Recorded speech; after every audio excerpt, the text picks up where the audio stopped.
வகுப்பில் நாம் தொடர்வோம். திருச்சிற்றம்பலம். அனைத்து அடியார் பெருமக்களின் திருவடி தாமரைகளையும் மனம் மெய் மொழிகளால் வணங்கிக் கொள்கின்றேன்.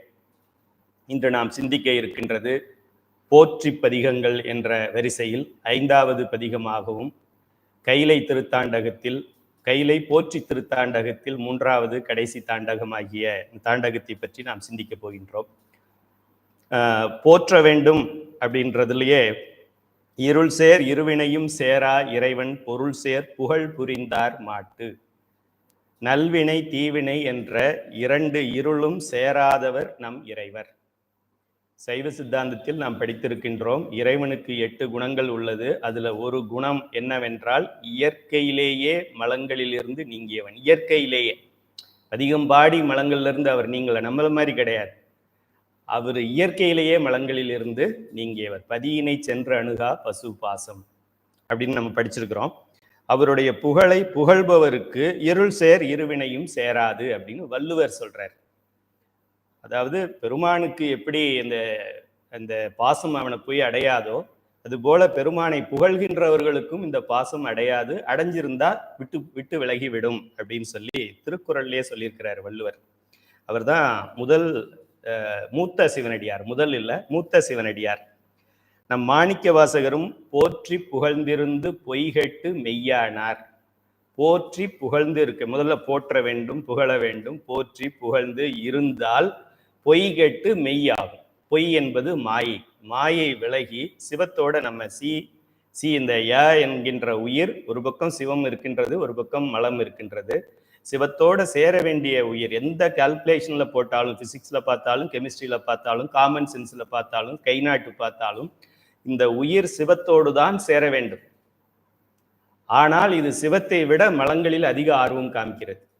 அதுவும் உயிரோட இயல்பு. அந்த அடிப்படையில் மாணிக்கவாசகர் என்ன சொல்றாரு? போற்றி புகழ்ந்திருந்து பொய்கெட்டு மெய்யானார். பொய் கெட்டு போயிடுச்சுன்னா மெய்யாயிடும். ஆணவ மலம் நீங்கிவிட்டால் முத்திக்கு தயாராகி விடுவோம். மீட்டு இங்கு வந்து வினைப்பிறவி சாராமே, திரும்ப திரும்ப திரும்ப இந்த பிறவியில சாராமே, சாதல் பிறப்பெண்ணும் தடஞ்சுழியில் தடுமாறி என்று சொல்லுவார். அதுபோல இந்த வினைப்பிறவி சாராமே, பேர் பாருங்க, பிறவி என்பதை அரிது அரிது மானிடராய் பிறத்தல் அரிதுன்னு சொல்றோம். இந்த பிறவியே வினை பிறவி என்கின்றார். சொல்றவர் யாரு? பாண்டிய நாட்டின் முதலமைச்சர். சிவபெருமான் நேரடியா இங்க வா அப்படின்னு கூப்பிடக்கூடிய தகுதி வாய்ந்த ஒருவர் சொல்கின்றார், என்னுடைய இந்த பிறவி வினை பிறவி என்று சொல்கின்றார். நம்ம என்ன நினைக்கிறோம்? நமக்கு இந்த பிறவி பெரிய சந்தோஷ பிறவி அப்படின்னு நம்ம நினைக்கிறோம். அடுத்தது, போற்றி என்பார் அமரர் புனிதன் அடி, போற்றி என்பார் அசுரர் புனிதன் அடி. அமரராக இருந்தாலும் அசுரராக இருந்தாலும் பெருமானுடைய திருவடியை போற்றுவதை தவிர வேறு இந்த ஜீவராசிகளுக்கு எதுவுமே விமோசனம் கிடையாது. போற்றி என்பார் மனிதர் புனிதன் அடி, போற்றியன் அன்புள் பொழிய வைத்தேனே. திருமூலர். உறவுகோல் நட்டு உணர்வு கயிற்றினால் முருக வாங்கி கடைய முன்னிற்கும் முதல்வனை மனத்தால் வாக்கால் காயத்தால். எந்த புத்தகத்தை நீங்க படித்தாலும், எங்க போய் சைவ சித்தாந்தம் எந்த நாட்டில் படித்தாலும் குறித்து கொள்ளுங்கள், மனம் மெய் மொழி, மனம் மொழி மெய், எது ஈஸியா அப்படி வச்சுக்கோங்க. மா மே மோ, இதுதான் வினைகளை ஈட்டுகின்ற வாயில். வினைகளை நாம் ஈட்ட வேண்டும், நல்வினையை ஈட்ட வேண்டும். இது 3 தான். இந்த 3 கேட்டை மட்டும் க்ளோஸ் பண்ணி வச்சுட்டோம் அப்படின்னா, இப்போ சாயங்காலத்தில் 6 மணிக்கு எங்கள் வீட்டில் கொசு வரும். அதுக்கு நாங்கள் ஒரு 3 இது வச்சுருக்கிறோம். இந்த விண்டோ ஒன்று, பேக் சைட் டோர் ஒன்று, அந்த சைட் டோர் ஒன்று. இதை 3ஐயும் க்ளோஸ் பண்ணி வச்சுட்டா கொசு வராது. அப்புறமா 7 o'clock ஓப்பன் பண்ணிக்கலாம். அதுபோல் இந்த 3 வாயில்களை க்ளோஸ் பண்ணி வைத்து விட்டோம் என்றால் மஸ்கிட்டோ நமக்குள்ளே நுழையாது என்பதால் 3 வாயில்கள். இந்த உள்ளே இருக்கிற 25 கிராம் அது ஒரு வாயில்.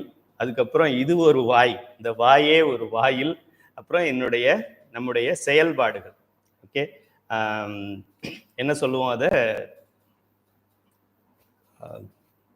தொழில்படும் கருவிகள். கை, காலு, வாய், எருவாய், கருவாய் என்று படிப்போம் நாம். இது 3த்தையும் ஒழுங்கா வச்சுக்கிட்டோம்னா போறோம். ஆனா இந்த 3த்தையும் இறைவன் நமக்கு ஏன் கொடுத்துருக்காரு? இது நம்மளை கெடுக்கிறதுக்காக கொடுக்கல, இது நல்லதுக்காக கொடுத்துருக்கிறாரு. நம்ம அதை கெட்டதுக்காக பயன்படுத்துறோம். மனத்தாலும் வாக்காலும் காயத்தாலும். காயம் என்றால் உடல், உடல்னா கை கால். கண்மேந்திரியங்கள் என்று சொல்லுவோம். 36 தத்துவங்கள்ல அதை கண்மேந்திரியங்கள் அல்லது கர்மேந்திரியங்கள் அல்லது செயல் கருவிகள் என்று சொல்லுவோம். செயல்படுகின்ற கருவிகள். நான் செயல்படணும் அப்படின்னா எழுந்திரிச்சு நிற்பேன், கால் வேணும். உங்களுக்கு ஏதாவது சொல்லணும்னா அப்படி கை ஆட்டி ஆட்டி பேசுறேன், அதனால கை வேணும் எனக்கு. என்னுடைய வாய் வேணும் எனக்கு. இது ரெண்டும் வெளிப்புற இதை பயன்படுத்துறதுக்கு, கம்யூனிகேஷனுக்கு இதை நம்ம பயன்படுத்துகிறோம். அதுக்கப்புறம் எருவாய் என்கின்றது நம்மளுடைய கழிவுகளை வெளியில் நகற்றுவதற்கு எருவாய் வேண்டும். கருவாய் என்பது இந்த இனப்பெருக்கத்திற்கு நமக்கு கருவுக்கு ஒரு குறி வேண்டும், புதிய கருவை உண்டாக்க ஒரு குறி வேண்டும். இது 5 மட்டும் கொஞ்சம் அடக்கி வச்சுக்கிட்டு இருந்தாக்க எல்லாம் உலகத்துல நன்மையாவே நடக்கும் நமக்கு. போற்றி புகழ்ந்திருந்து பொய்கட்டு மெய்யாவதற்கு இப்பதிகங்களை பாடி பயன்பெறுவோம் அப்படின்னு ஐயா இதுக்கு ஒரு முன்னுரை வழங்கி இருக்கின்றார்கள். நம்ம பதிகத்திற்குள் செல்லலாம். இந்த பதிகம் நாம் இன்று சிந்திக்க இருப்பது திரு கைலை திருத்தாண்டகம். கைலை என்றால் தூளத்தில், வெளியில இது எங்க இருக்கு அப்படின்னா அங்க திபெத்தில் இருக்கு, இமயமலைக்கும் சைனாவுக்கும் நடுவில் இருக்கு. அதை இப்போ சைனா அதை ஆக்கிரமிப்பு பண்ணியிருக்கிறாங்க. அதுபோல கைலை மலைனா எங்க இருக்குன்னா அங்க இருக்கு அப்படின்னு காமிக்கிறது தூளத்தில். நமக்குள்ளேயே கைலை மலை இருக்கின்றது. கைலை மலையை காணுவதற்கு கைலாயம் என்கிட்ட நிறைய பேர் தினந்தோறும் ஒரு ஃபோனாவது வந்துடும். ஐயா நீங்க கைலை துரைசாமி தானே, கைலை போயிருக்கீங்க தானே, இப்போ கைலை போகிறதுக்கு எவ்வளோ ஆகுதுங்கய்யா, எப்படி போகலாங்கய்யா, இப்போ உங்களுக்கு கைலை துரைசாமின்றாங்களே, நீங்கள் கைலைக்கு டூர் கூட்டிகிட்டு போகிறீங்களா, பேட்சாக கூட்டிகிட்டு போகிறீங்களா, அதனால தான் உங்களுக்கு கைலை துரைசாமி பேரா அப்படிலாம் கேட்குறாங்க. கைலையை பார்க்க வேண்டும் என்றால் திபெத்துக்கு போக வேண்டிய அவசியம் இல்லை. போயிட்டு வந்தவர் சொல்கிறார். யார் சொல்கிறது இதை? கைலாயத்தையே கிரிவலம் வந்தவரே சொல்றாரு, நீங்க அங்க போக வேண்டியதில்லை. கைலை என்பது மனிதனுக்கு, மனிதனின் உள்ளம்தான் கைலை. நம் உள்ளத்திலேயே கைலையை நாம் பார்க்கலாம். உள்ளம்தான் கைலை. அது என்ன உள்ளத்துக்குள்ள எங்க போய் பார்க்க போறோம்? ஆக கைலை என்பது மனித உள்ளம். அதை மனதில் வைத்துக்கொண்டு இந்த பதிகத்தை நாம் உள்ளே சென்று பார்ப்போம். இது 6ஆம் திருமுறையில் 57வது பதிகமாக இருக்கின்றது. போற்றி போற்றி என்ற இறைவனை போற்றும் பதிகம் என்பதால் இதை போற்றி திருத்தாண்டகம் என்ற குறிப்பில் வைத்திருக்கின்றோம். பாட்டான நல்ல தொடையாய் போற்றி, பரிசை அறியாமை நின்றாய் போற்றி. ஆரம்பமே பஞ்சபுராணம் பாட சொல்லி சொல்றார். பெருமானை பாட வேண்டும். இந்த வாய் கொடுத்திருக்கிறது எத்தனையோ ஜீவராசிகளுக்கு வாய் கொடுக்கப்பட்டிருக்கின்றது. நீ கண்ணால பார்க்கலாம். நமக்கும் வாய் கொடுக்கப்பட்டிருக்கிறது. ஒன்று காமனா பண்றோம், அதுவும் அந்த வாய் வழியா சாப்பிடுது, நம்மளும் வாய் வழியா சாப்பிட்றோம். அது 5 அறிவா இருந்தாலும், 4 அறிவா இருந்தாலும், 3 அறிவா இருந்தாலும், 2 அறிவா இருந்தாலும், வாயுவில் சாப்பிட்றது மெயின் ஃபங்க்ஷன். நம்மளும் அதை பண்றோம். வேற அது என்ன பண்ணுது? அது ஓசை எழுப்பலாம்.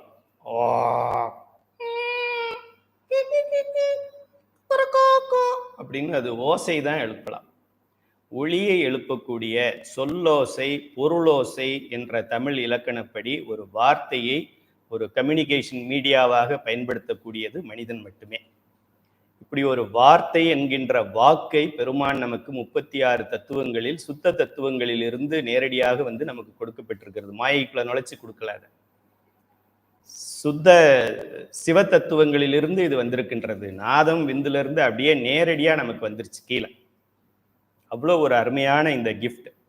இந்த கிஃப்ட் அவர் எதுக்காக கொடுத்திருக்கிறார் என்றால், இந்த பதிகங்களை பாட வேண்டும் என்பதற்குத்தான் கொடுத்திருக்கிறார்.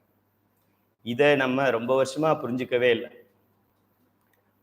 அனைத்து திருமுறைகளையும் பாட வேண்டும். 12 திருமுறைகளுக்கு திருமுறைக்கு ஒரு பாடலாவது பாட வேண்டும். 12 திருமுறை விண்ணப்பம். அது கூட முடியாதவங்க தான் பஞ்சபுராணமாவது பாடணும்னு சொல்றமே தவிர பஞ்சபுராணம் மட்டும் பாடணும்னு நம்ம சொல்லவே இல்லை. தவறாக புரிந்து கொள்ள வேண்டாம். பஞ்சபுராணமாவது பாடு. விருந்து தான் இல்லை, ஒரு மிக்ஸ்டு ரைஸ், ஃப்ரைட் ரைஸ் தான் இல்லை, குடிக்க தண்ணியாவது கொடு அப்படிங்கிறது தான் இந்த பஞ்சபுராணம். ஆக பெருமானை பாட வேண்டும் அப்படிங்கிறத எல்லா அருளாளர்களும் அத்தனை இடங்களிலும் சொல்லியிருக்காங்க. ஞானசம்பந்த பெருமானுடைய திருக்கடைக்காப்பு கடைசியில எல்லாம் பார்த்தாக்க, இதை ஓத வல்லாருக்கு, இதை படிக்க வல்லாருக்கு, இதை சொல்ல வல்லாருக்கு, இது அப்படிதான் எல்லாருமே முடிச்சிருக்கிறாங்க. இப்போ இந்த அருளாளர்கள் எல்லாம் அனுப்பி இந்த பாடல்கள் எல்லாம் இறைவன் நமக்கு கொடுத்தது என்ன வேஸ்டா? இது அவர் என்ன ஒரு தேவையில்லாத ஒரு செயலை செய்வானா பெருமான்? அதுவும் திருஞான சம்பந்தரை பிறக்க வச்சு ஒரு வெட்டித்தனமான ஒரு வேலையை பண்ணியிருப்பாரா? அப்பர் பெருமானை ஆட்கொண்டு ஒரு யூஸ்லெஸ் ஒர்க்கை கொடுத்துருப்பாரா அவருக்கு? சுந்தரமூர்த்தி சுவாமியை கேஸ்ல வின் பண்ணி அவரை ஆட்கொண்ட பின்னாடி சுந்தரரே கேட்கிறார், சாமி நான் என்ன பண்ணட்டும்னு கேட்கிறார். பாடு சுந்தரா சொன்னார். வேற என்ன சொன்னார்? பாடு, அதான் சொன்னார். மாணிக்க வாசகரை ஆட்கொண்டார், அப்புறமா விட்டுட்டு போயிட்டார். எதுக்கு விட்டுட்டு போயிட்டார்? திருவாசகத்தை பாடு அப்படிதான் விட்டுட்டு போனார். இன்னொரு 10 ஆண்டுகள் நீ பாண்டிய நாட்டை மன்னனா இருந்து ஆண்டுட்டு வா, நீ ஏன் மந்திரியா இருந்த? என்னுடைய அருள் இல்லாதப்ப நீ மந்திரியா இருந்த, இப்பதான் நான் அருள் கொடுத்துட்டேனே, அதனால மன்னன் ஆகிவிடு. பாண்டிய நாடு மட்டும் இல்ல, சேர சோழன் எல்லாத்தையும் சேர்த்து ஆளு நான் சொன்னார். சிவபெருமானே வந்து கூப்பிட்டு அருள் கொடுத்த பின்னாடி மன்னராவது ஒன்றும் பெரிய வேலை கிடையாது, பாடு என்று சொன்னார். ஆக 12 திருமுறைகளும் 27 ஆசிரியர்களும் அதில் ஒருவனாக பெருமானே நின்று திருமுறைகளை நமக்கு அருளி இருக்கின்றார்கள். அப்பர் பெருமான் இதை ரொம்ப அழகா இதுல பல இடங்கள்ல சொல்லியிருக்கிறாங்க. இதை நமக்கு தான் இன்னும் புரிய மாட்டேங்குது. நமக்கு இந்த பிறவியில் நாம் என்ன பண்ணணும் அப்படின்னா பாடணும். வேற என்ன பண்ணணும்? மனம் மெய் மொழி சொல்றோம், மனதால நல்லதை நினைக்கணும். வாயால நல்லது என்ன பண்றது? வாயால நல்லது திருமுறையை பாடணும். செயலால நல்லது என்ன பண்ணணும்? திருமுறையை பாடுறதுக்கு பஞ்சபுராண நோட்டீஸ் எடுத்து கோயில் கோயிலா கொடுக்கணும். ஓட்டு வாங்குறதுக்கு அவன் சீட்டு கொண்டு வந்து கொடுக்குறான், கவர் கொடுக்குறான், டப்பா கொடுக்குறான், குக்கர் கொடுக்குறான். ஒரு பஞ்சபுராண பேப்பரை கொடுத்தாக்க நம்மளை என்ன ஜெயிலில் போட்டுருவாங்களா?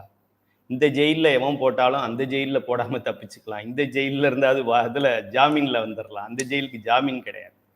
ஆக எல்லோரும் 1000 நோட்டீஸ் 2000 நோட்டீஸ் குறைஞ்சபட்சம் ஒரு 1000 நோட்டீஸ், ஒரு என்ன ஒரு 700 ரூபாய் கந்தரவக்கோட்டையில் அது அடித்தா, இன்னும் சிவகாசி அது மாதிரி கொஞ்சம் சில பிளேசஸில் இன்னும் கம்மியாக கூட இருக்கலாம்.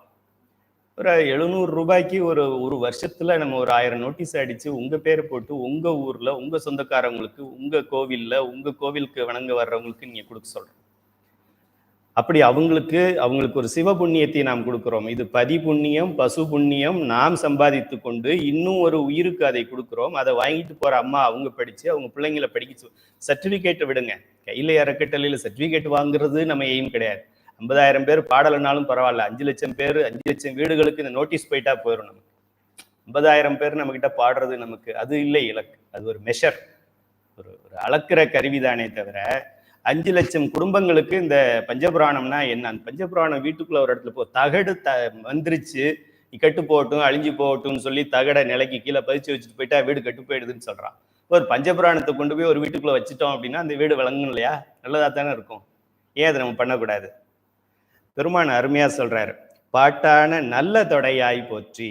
பெருமானுக்கு எது செய்யப்பட்டாலும் அவர் ரொம்ப விரும்புறது நல்ல தொடை என்றால், அவர் ரொம்ப விரும்பி சாப்பிட்றது, ரொம்ப விரும்பி ஏற்றுக்கொள்வது என்றால் பாட்டு. இதை விட உங்களுக்கு வேற என்ன விளக்கம் வேணும்? எத்தனை இடத்துல எத்தனை பேர் சொல்லியிருக்காங்க. பதிகத்தை ஆரம்பிக்கும் போது கைலை மலையை பத்தி ஏதாவது சொல்லியிருக்கலாம், அங்கே ஜிலு ஜிலுன்னு காத்து வரும் பனி வரும் அப்படிலாம் சொல்லியிருக்கலாம். பாட்டான நல்ல தொடையாய் போற்றி. பெருமானுக்கு ரொம்ப விருப்பத்துக்குரிய ஒரு காரியம் என்னவென்றால் அவனை பாடுவது அப்படின்னு சொல்றாரு. அது பெருமானே சொல்லியிருக்கிறாரு, பெருகிய சிறப்பின் மிக்க அர்ச்சனை பாட்டே ஆகும். ஆகையால் நம்மை சொற்றமிழால் பாடு என்றார், தூமரை பாடும் வாயார் சுந்தரமூர்த்தி சுவாமிகளை பாடுன்னு சொன்னார். சிறப்பின் மிக்க அர்ச்சனை பாட்டே ஆகும் சொன்னது யாரு? சிவபெருமானே சொல்லியிருக்கிறாரு. வேற யாரைத்தான் நம்ம நம்புறது? யாரையும் நம்ப வேண்டாம். நான் சொல்றதை நம்ப வேண்டாம். அப்பர் சுவாமிகளை கூட நம்ப வேண்டாம். ஞானசம்பந்தரை நம்ப வேண்டாம். சுந்தரமூர்த்தி சுவாமிகளை நம்ப வேண்டாம். சிவபெருமானை நம்ப முடியாதா நம்மளால? திருநீரை வச்சுக்கிட்டு அவனை நம்பலன்னா அதுக்கே நமக்கு மரண தண்டனை கொடுக்கணும். பெருகிய சிறப்பின் மிக்க அர்ச்சனை பாட்டே ஆகும். பாடு சுந்தராட்சர். பித்தா பிறை சூடி பெருமானே அருளாலாம் எத்தால் மறவாதே நினைக்கின்றேன்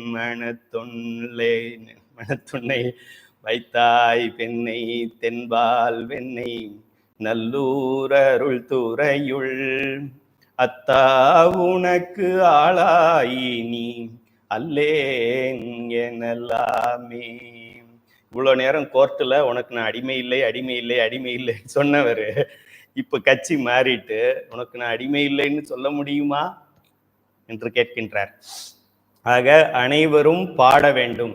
இந்த வாழ்க்கையில் நாம் எதுக்காக பிறந்தோம் என்றால் திருமுறைகளை பாட பிறந்தோம்.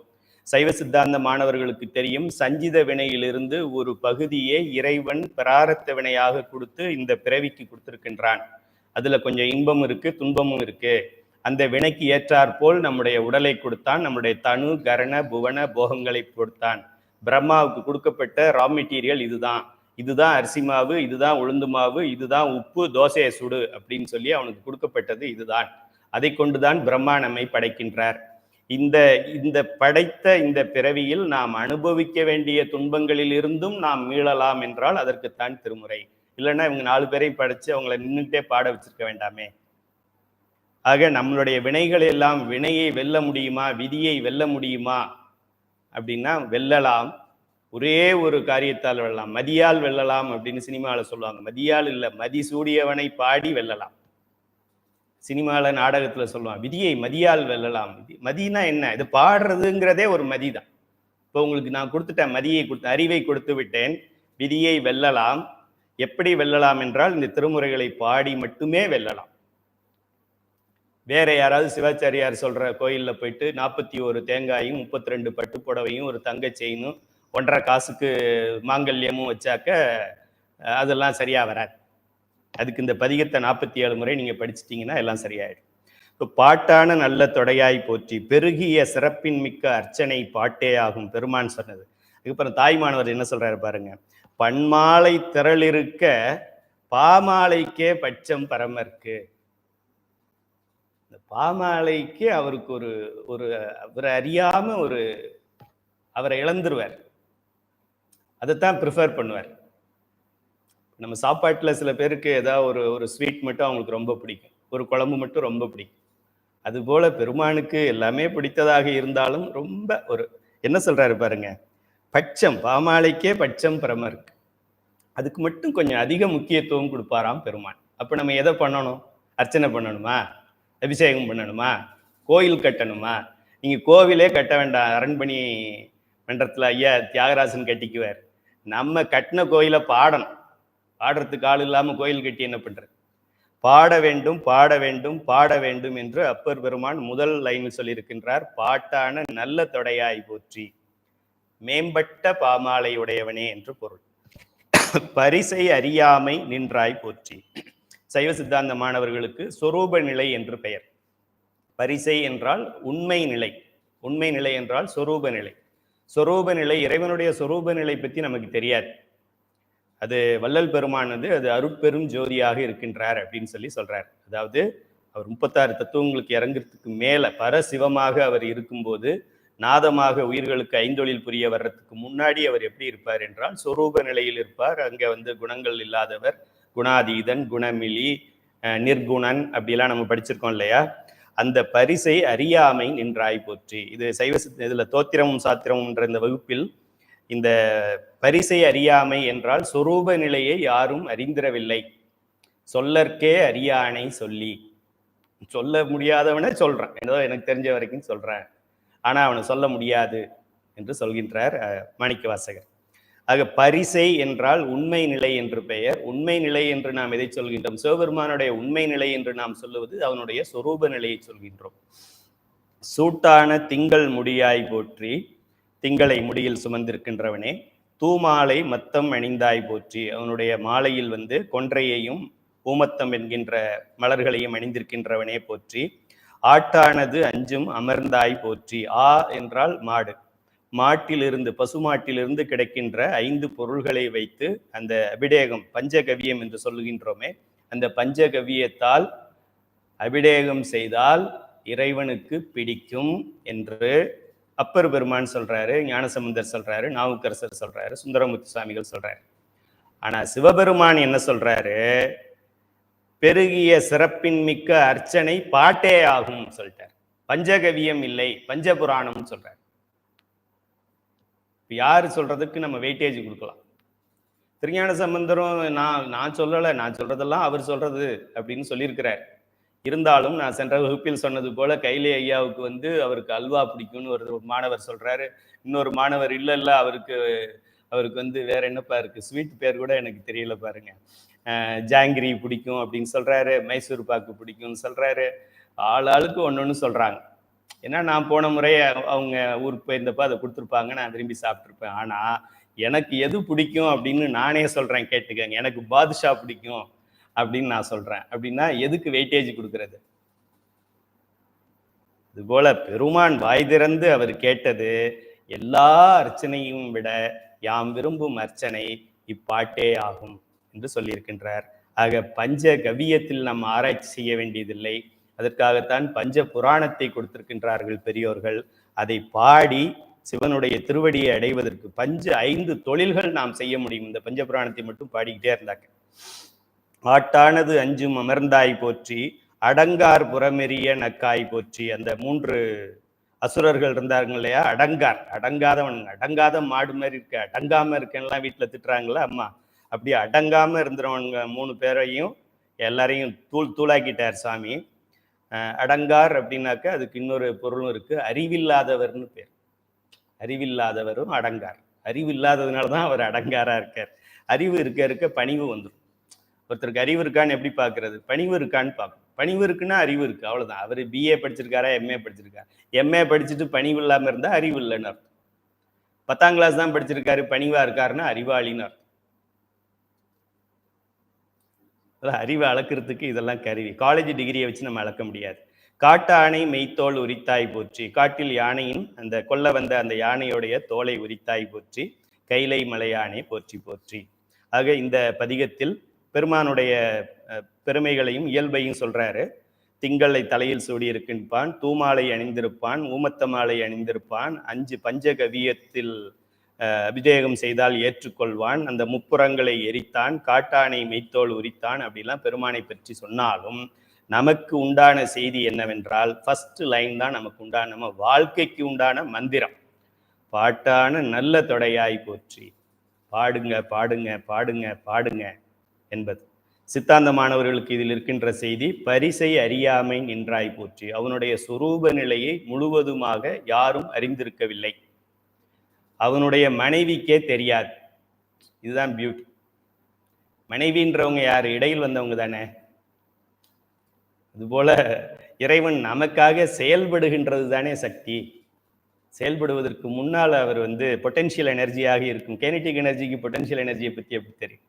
பொட்டென்ஷியல் எனர்ஜி இருந்ததுனால தான் இந்த சக்தி செயல்படுகின்றது. ஸோ இதுதான் இந்த முதல் பாடலுடைய முக்கிய கருத்துக்கள். அடுத்தது, அதிரா வினைகள் அறுப்பாய் போற்றி. அதிருதுன்னு சொல்லுவோம்ல, அதிருது திடுதிடுன்னு இருக்கு, அப்படியே சத்தம் போட்டா அதிருதுன்னு சொல்றேன். அது போல அதிரான்னா நடுங்கிறது. அதிரா வினைகள், இந்த வினைகள் எல்லாம் எப்படிப்பட்ட வினைகள் தெரியுமா? அப்படியே ரோஸ் மாதிரி இருக்காது, சாஃப்டா ஜாஸ்மின் மாதிரி அப்படிலாம் இருக்காது, நடுநடுங்க செய்யும் வினைகள். அப்படி நடுநடுங்க செய்கின்ற வினைகளையும் அறுப்பாய் போற்றி, அதிலிருந்து எம்மை காப்பாய் போற்றி. அண்டர்லைன் பண்ணிக்கங்க. சித்தாந்த மாணவர்களுக்கு இது சஞ்சித வினை, பிராரத்த வினை, அதையெல்லாம் குறிக்கும். இது ஆழ நீழற் கீழ் அமர்ந்தாய் போற்றி. கல்லாள நீழல் கீழ் இருந்து 4வருக்கு உபதேசம் பண்றார் இல்லையா, கல்லாள தட்சிணாமூர்த்தியாக இருந்து உபதேசம் செய்கின்றாரே, அதை குறிக்கின்றார் இங்க. சதுர குழையாய் போற்றி. சதுரா என்றால் சதுரம், சதுரங்கம் என்றால் பிஸ்னஸ், கொடுக்கல் வாங்கல், கிவ் அண்ட் டேக். சதுரான ரொம்ப திறமையுடைய ஒரு டிரான்சாக்ஷன் பண்ண திறமை வாய்ந்தவன் என்று பொருள்.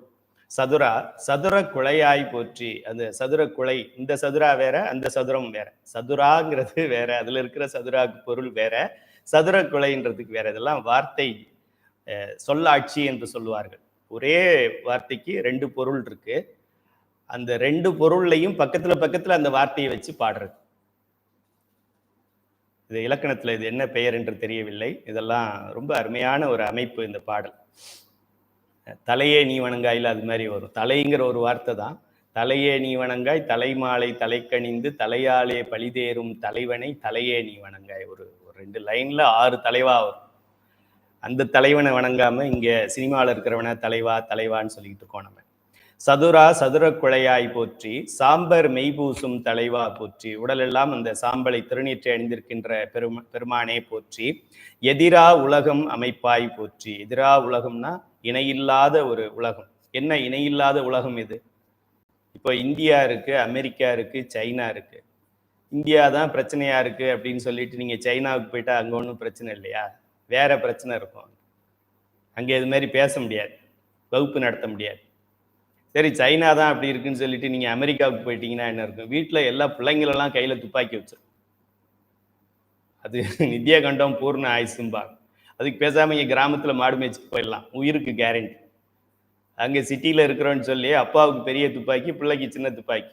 ஸ்கூலுக்கு போகும்போது துப்பாக்கி எடுத்துட்டு போகலாம். அப்போ அந்த நாட்டில் நம்ம எப்படி குடியிருக்க முடியும்? ஆக இந்த உலகத்தில் இதெல்லாம் வந்து ஒரு ஒரு ஒரு சாக்கடை உலகம் என்றே சொல்லலாம். எதிரா உலகம் என்பது முத்தி உலகம். அந்த முத்தியை அருளக்கூடிய பெருமான் சிவபெருமான் மட்டுமே என்று கூறுகின்றார். என்றும் மீளா அருள் செய்வாய் போற்றி. சாயுச்சியம் என்கின்ற முத்தி நிலையை அடைவதற்கு, அதை வழங்குவதற்கு தகுதி உள்ளவன் சிவபெருமான் மட்டுமே. சிவபெருமானை திருநீறு, உருத்திராக்கம், நமச்சிவாயம், பஞ்சபுராணம் பாடி வழிபட்டால் நிச்சயமாக சாயுச்சியமே அடையலாம். என்றும் மீளா அருள் செய்வாய் போற்றி. நிச்சயமாக நீ அருள் செய்வாய் என்று சொல்கிறார். இப்ப அருள் செய்வாய்னா முந்தின பாட்டுல சொன்னாரு, பாடுனா அருள் செய்வார். இந்த அருளை செய்வது எது? முத்தியை கொடுப்பார். அப்ப என்ன அர்த்தம்? பாடுனா அருள் செய்வார், அருள் என்பது முத்தி என்றால் பாடுனா முத்தியை கொடுப்பார் அப்படின்னு தானே அர்த்தம். ஸோ இந்த பஞ்சபுராணத்தை பாடினால் முத்தி நிச்சயம் என்று அப்பர் பெருமான் கூறுகின்றார். கதிரார் கதிருக்கோர் கண்ணே போற்றி. சூரியனுக்கு வெளிச்சம் வருது, அவனுடைய கண்ணுல இருந்து, சூரியனுடைய கண்ணுல இருந்து வெளிச்சம் அப்படியே ஒளியா அந்த உலகத்துக்கெல்லாம் வருது அப்படின்னா, சூரியனுக்கு வெளிச்சத்தை கொடுக்கக்கூடியவன் யார்? அது ஒரு சிம்பிள் பிளானட் தானே, ஒரு ஜடப்பொருள் தானே, அது சுத்திக்கிட்டே இருக்கு. பாருங்க, மேல ஃபேன் சுத்திக்கிட்டே இருக்கு, அது போல சூரியன் சுத்திக்கிட்டே இருக்கு. சுத்த வைக்கிறவனும் அவன் தான். சூரியன்ல இருந்து ஒளி வர்றதும் காரணம் சிவபெருமான் தான்.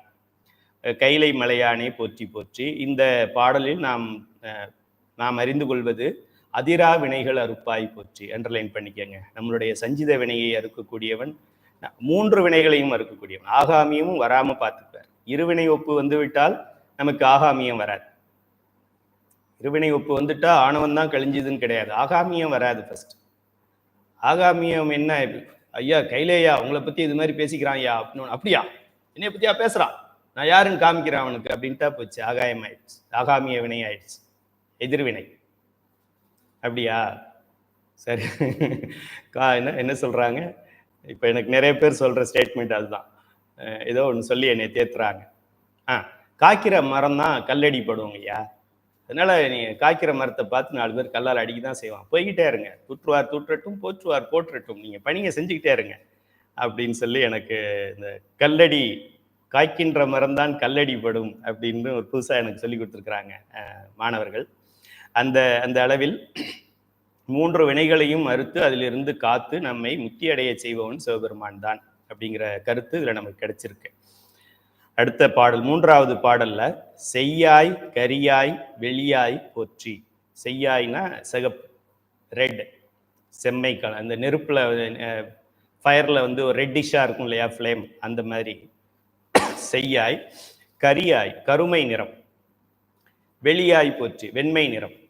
ஆக்சுவலா இறைவனுக்கு இது வரைக்கும் நம்ம மற்ற பாடல்கள் எல்லாம் படிச்சது செம்மை நிறம். நானே கூட பல வகுப்புகளில் சொல்லியிருக்கேன், இறைவன் சிவபெருமானை யாராவது வரைஞ்சாக்க சிகப்பா வரையலாம், அப்படி இல்லைன்னா ஒயிட்டா வரையலாம், கருப்பா வரையக்கூடாது. கருப்பா வந்து ராமனை கருப்பா வரையணும், ராமனுடைய கலர் கருப்பு. ராமபிரானை வரையும் போது கருப்பா வரையணும், சிவபெருமானை வரையும் போது கருப்பா வரையக்கூடாது என்று நான் சொல்லியிருக்கின்றேன். இந்த பாடல்ல பெருமான் வந்து கரியாய் அப்படின்னு சொல்றார். கரியாய்னா கருப்பு நிறம் கொண்டவன். ஆனா இது எதை குறிக்கின்றது என்றால் பேஸ் கலர்னு சொல்லுவாங்க. கலர் பேட்டர்ன் தெரிஞ்சவங்களுக்கு உங்களுக்கு தெரியும், பேஸ் கலர்னு சொல்லுவாங்க. ஒரு 3 கலர்களோட காம்பினேஷன்ல தான் மற்ற கலர்ஸ் வரும்.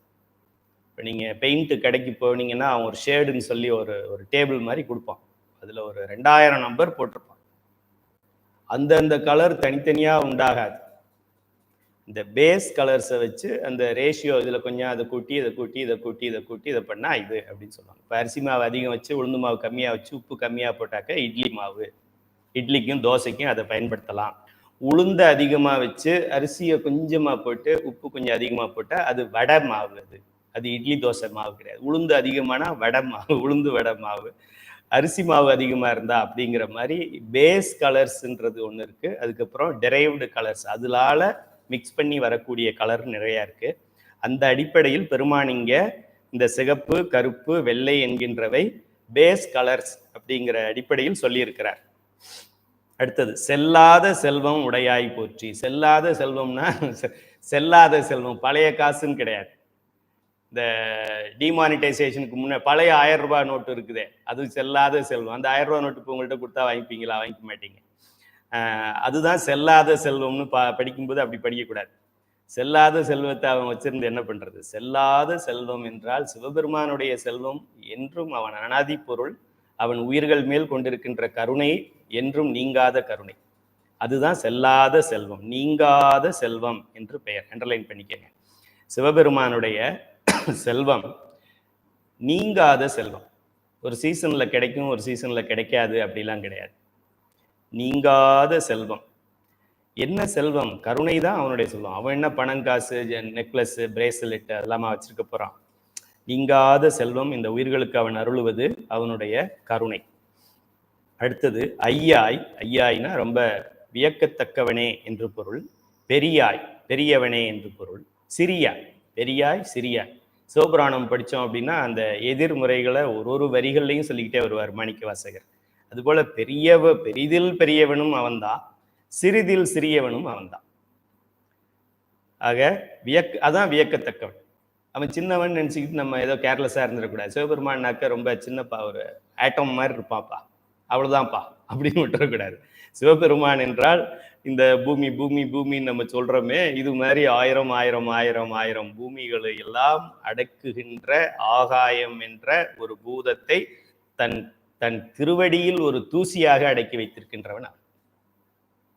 அவன் நின்றதை தலையை பிரம்மாவால பார்க்க முடியல, காலை விஷ்ணுவால பார்க்க முடியல. நீங்களும் நானும் எப்படி பார்க்க முடியும்? சயின்டிஸ்ட் எப்படி பார்க்க முடியும்? நம்மளே பார்க்க முடியலன்னா ஐஎஸ்ஆர்ஓலையும் நாசாலையும் இருக்கிறவன் எப்படி பார்க்க முடியும்? நிச்சயமாக பார்க்க முடியாது. ஜேம்ஸ் வெப் டெலஸ்கோப் மட்டும் கிடையாது, இந்த வேர்ல்டுலே இதான் latest telescope. 70,000 crore.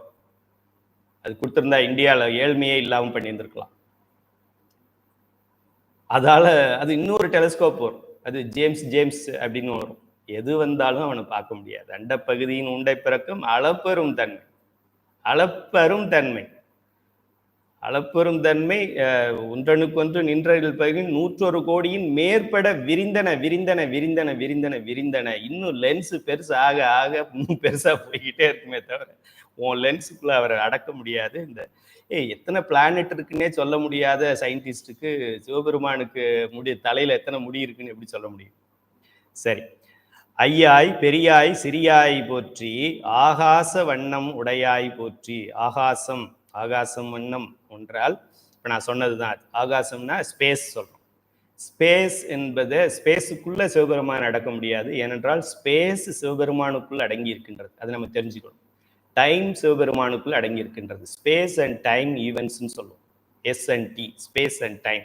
Space and time இந்த உயிர்களுக்கு ஆணவ மலத்தை நீக்குவதற்காக 36 தத்துவங்களில் முதல் 5 சிவத்தத்துவத்தை விட்டுவிட்டு வித்யா தத்துவங்களுக்குள் வரும்போது காலம், நியதி, கலை, வித்தை, அராகம் என்று கொண்டு வருகிறார்.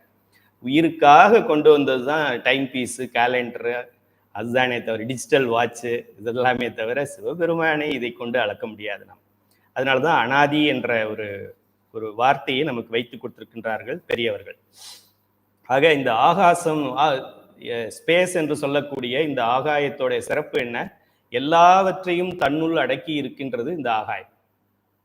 நம்ம பஞ்சபூதங்களை சொல்லும் போதும் அந்த ஆர்டர்ல தான் நான் சொல்லணும்னு சொல்லியிருக்கிறேன். ஆகாயம் தான் முதல்ல எல்லாத்தையும் அடக்கி இருக்குது. அதுக்குள்ளதான் காற்று இருக்கு, அதுக்குள்ளதான் நெருப்பு இருக்கு, அதுக்குள்ளதான் நீர் இருக்கு, அதுக்குள்ளதான் பூமி இருக்கு. பூமி ஒடுங்கி நெருப்புக்குள்ள ஒடுங்கும், நீருக்குள்ள ஒடுங்கும், நீர் ஒடுங்கி நெருப்புல ஒடுங்கும், நெருப்பு வாயுல ஒடுங்கும், அது ஒடுங்கி ஆகாயத்துல ஒடுங்கும். அது எங்க ஒடுங்கும்?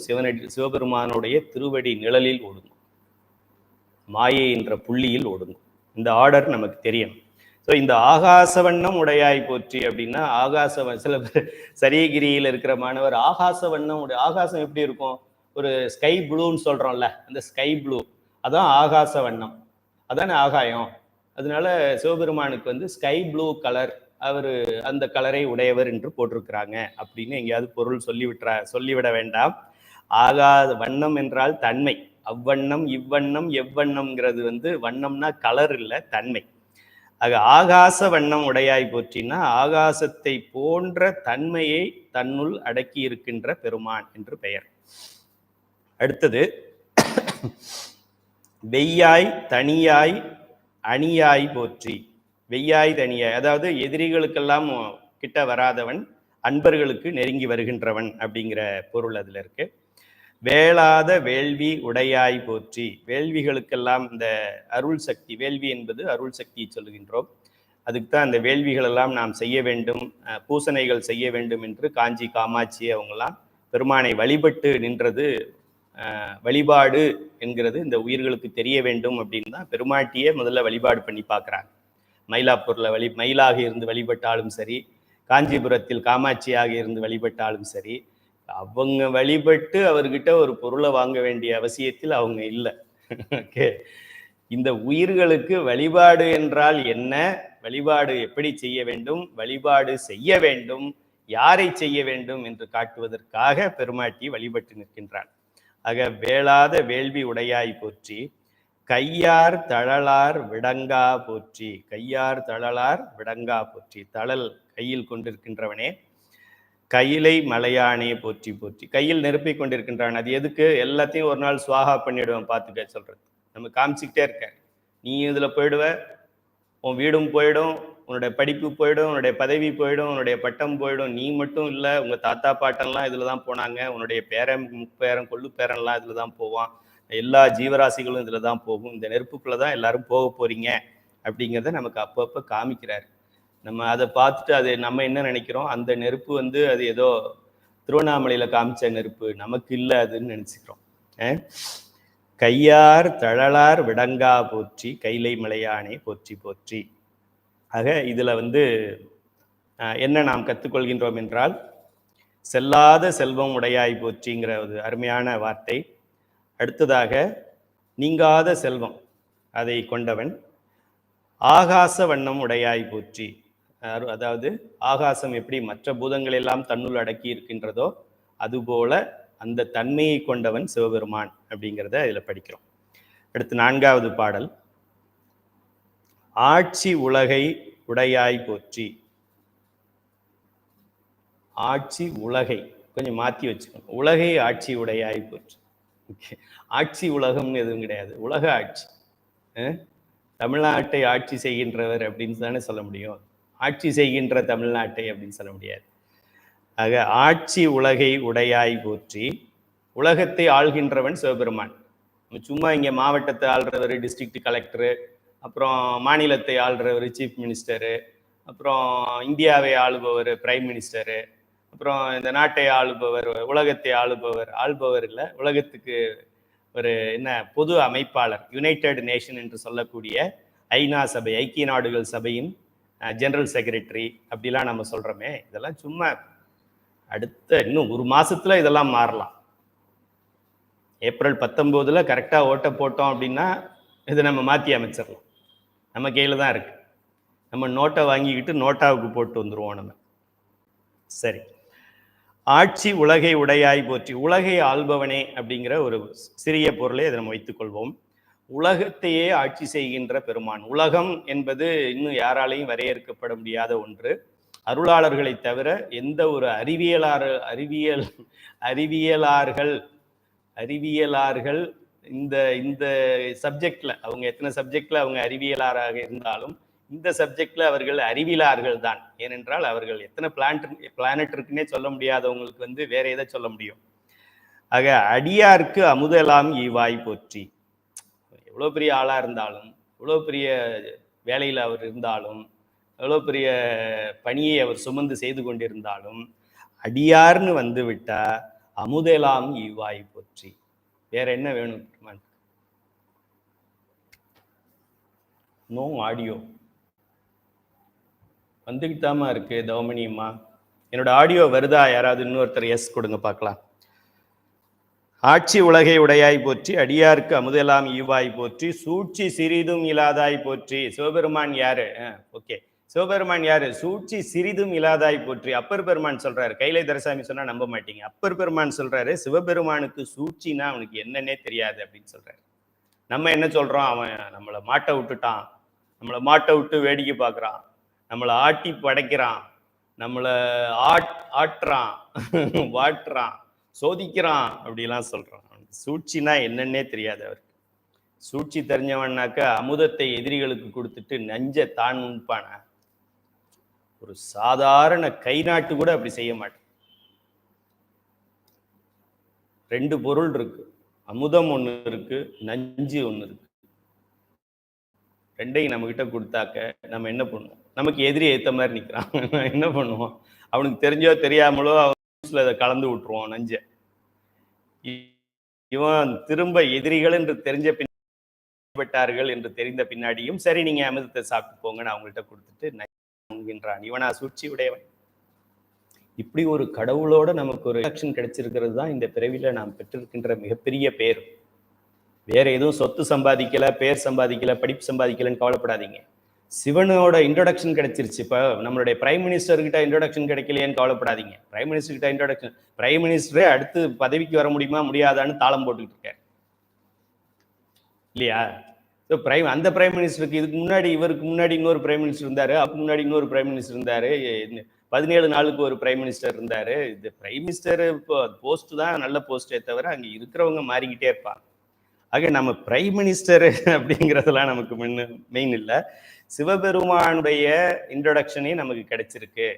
நமச்சிவாயம் அப்படின்னு சொன்னாக்க அடியார்க்கு அடியேன், ஐயா என்ன வேணும் அப்படின்னு சிவபெருமான் நிற்பார். ஏன் நிற்பாரு? அவருடைய திருநீரை நாம் அணிந்திருக்கின்றோம், அவருடைய உருத்திராக்கத்தை நாம் அணிந்திருக்கின்றோம், அவருடைய பெயரை நாம் சொல்லிக்கொண்டே இருக்கின்றோம்.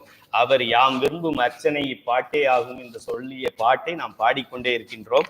நமக்கு அருள் செய்யாம வேற யாருக்கு செய்ய முடியும்? வேற யாருக்காவது செஞ்சா அவன் சூழ்ச்சி பெரிதும் உடையான் போற்றி அப்படின்னு சொல்லியிருப்பாரு. இங்க என்ன சொல்றாரு? சூழ்ச்சி சிறிதும் இல்லாதாய் போற்றி, சூழ்ச்சி பெரிதும் உடையான் சிவபெருமான், மோசமானவன் அவன் அப்படிதான் சொல்லியிருப்பாங்க. சூழ்ச்சி சிறிதும் இல்லாதாய் போற்றி, பச்சை குழந்தை மாதிரி அது, அதுக்கு ஒரு பாவமும் அறியாது. குழந்தையும் தெய்வமும் கூப்பிட்டா வருமோ ஏதோ ஒரு பழமொழி சொல்லுவாங்க, அது போல அது சரியா இருக்கு. அது சிவபெருமானுக்கு. மற்ற தெய்வமெல்லாம் வருமானு தெரியாது. மற்ற தெய்வமெல்லாம் கறி விருந்து படைச்சாதான் வரும். ஆட்டை 108 ஆடு அறுத்தாக்க வரும். சிவபெருமான் அப்படி கிடையாது, அன்பை செலுத்தினால் வருவார். சூழ்ச்சி சிறிதும் இல்லாதாய் போற்றி, அண்டர்லைன் பண்ணிக்கங்க. ரெண்டும் ரொம்ப அருமையான வரிகள் நமக்காக கொடுக்கப்பட்ட. அடியார்க்கு அமுதெல்லாம் தொடர்ந்து இன்பத்தை, சிற்றின்பத்திலிருந்து பேரின்பம் வரைக்கும் சச்சு சிஸ்து ஆனந்தம் என்று சொல்லக்கூடிய சச்சிதானந்தம், பேரானந்தம், முத்தி, சிவபுத்தி, சிவநிலை, சிவானந்தம் என்னென்ன இருக்கோ சிவபெருமானுடைய டெஃபினேஷன் அத்தனையும் நமக்கு ஃப்ரீயா தர்றார். 100 ரூபாய் கூட நம்ம மெம்பர்ஷிப் ஃபீஸ் கட்ட வேண்டாம், அத்தனையும் ஃப்ரீ, அத்தனையும் ஃப்ரீ. ஆதார் கார்டு வாங்கணும்னா கூட 100 ரூபா கட்டணும், ஆதார் கார்டு அப்டேட் பண்ணணும்னா கூட அரசாங்கத்துக்கு 100 ரூபா கட்டணும். ஒருத்தன் கஷ்டப்பட்டு சம்பாதிச்சதுக்கு வரி கட்டணும். சரி, வரியை பிடிச்சி 100 ரூபா சம்பாதிச்சேன், அதுல 10 ரூபா வரியை பிடிச்சிக்கிட்டேன், மீதி 90 ரூபாயை நான் செலவு பண்ணலாமன்னா 90 ரூபாயில செலவு பண்ற இடத்துல எல்லாம் 18% வரி கட்டணும்.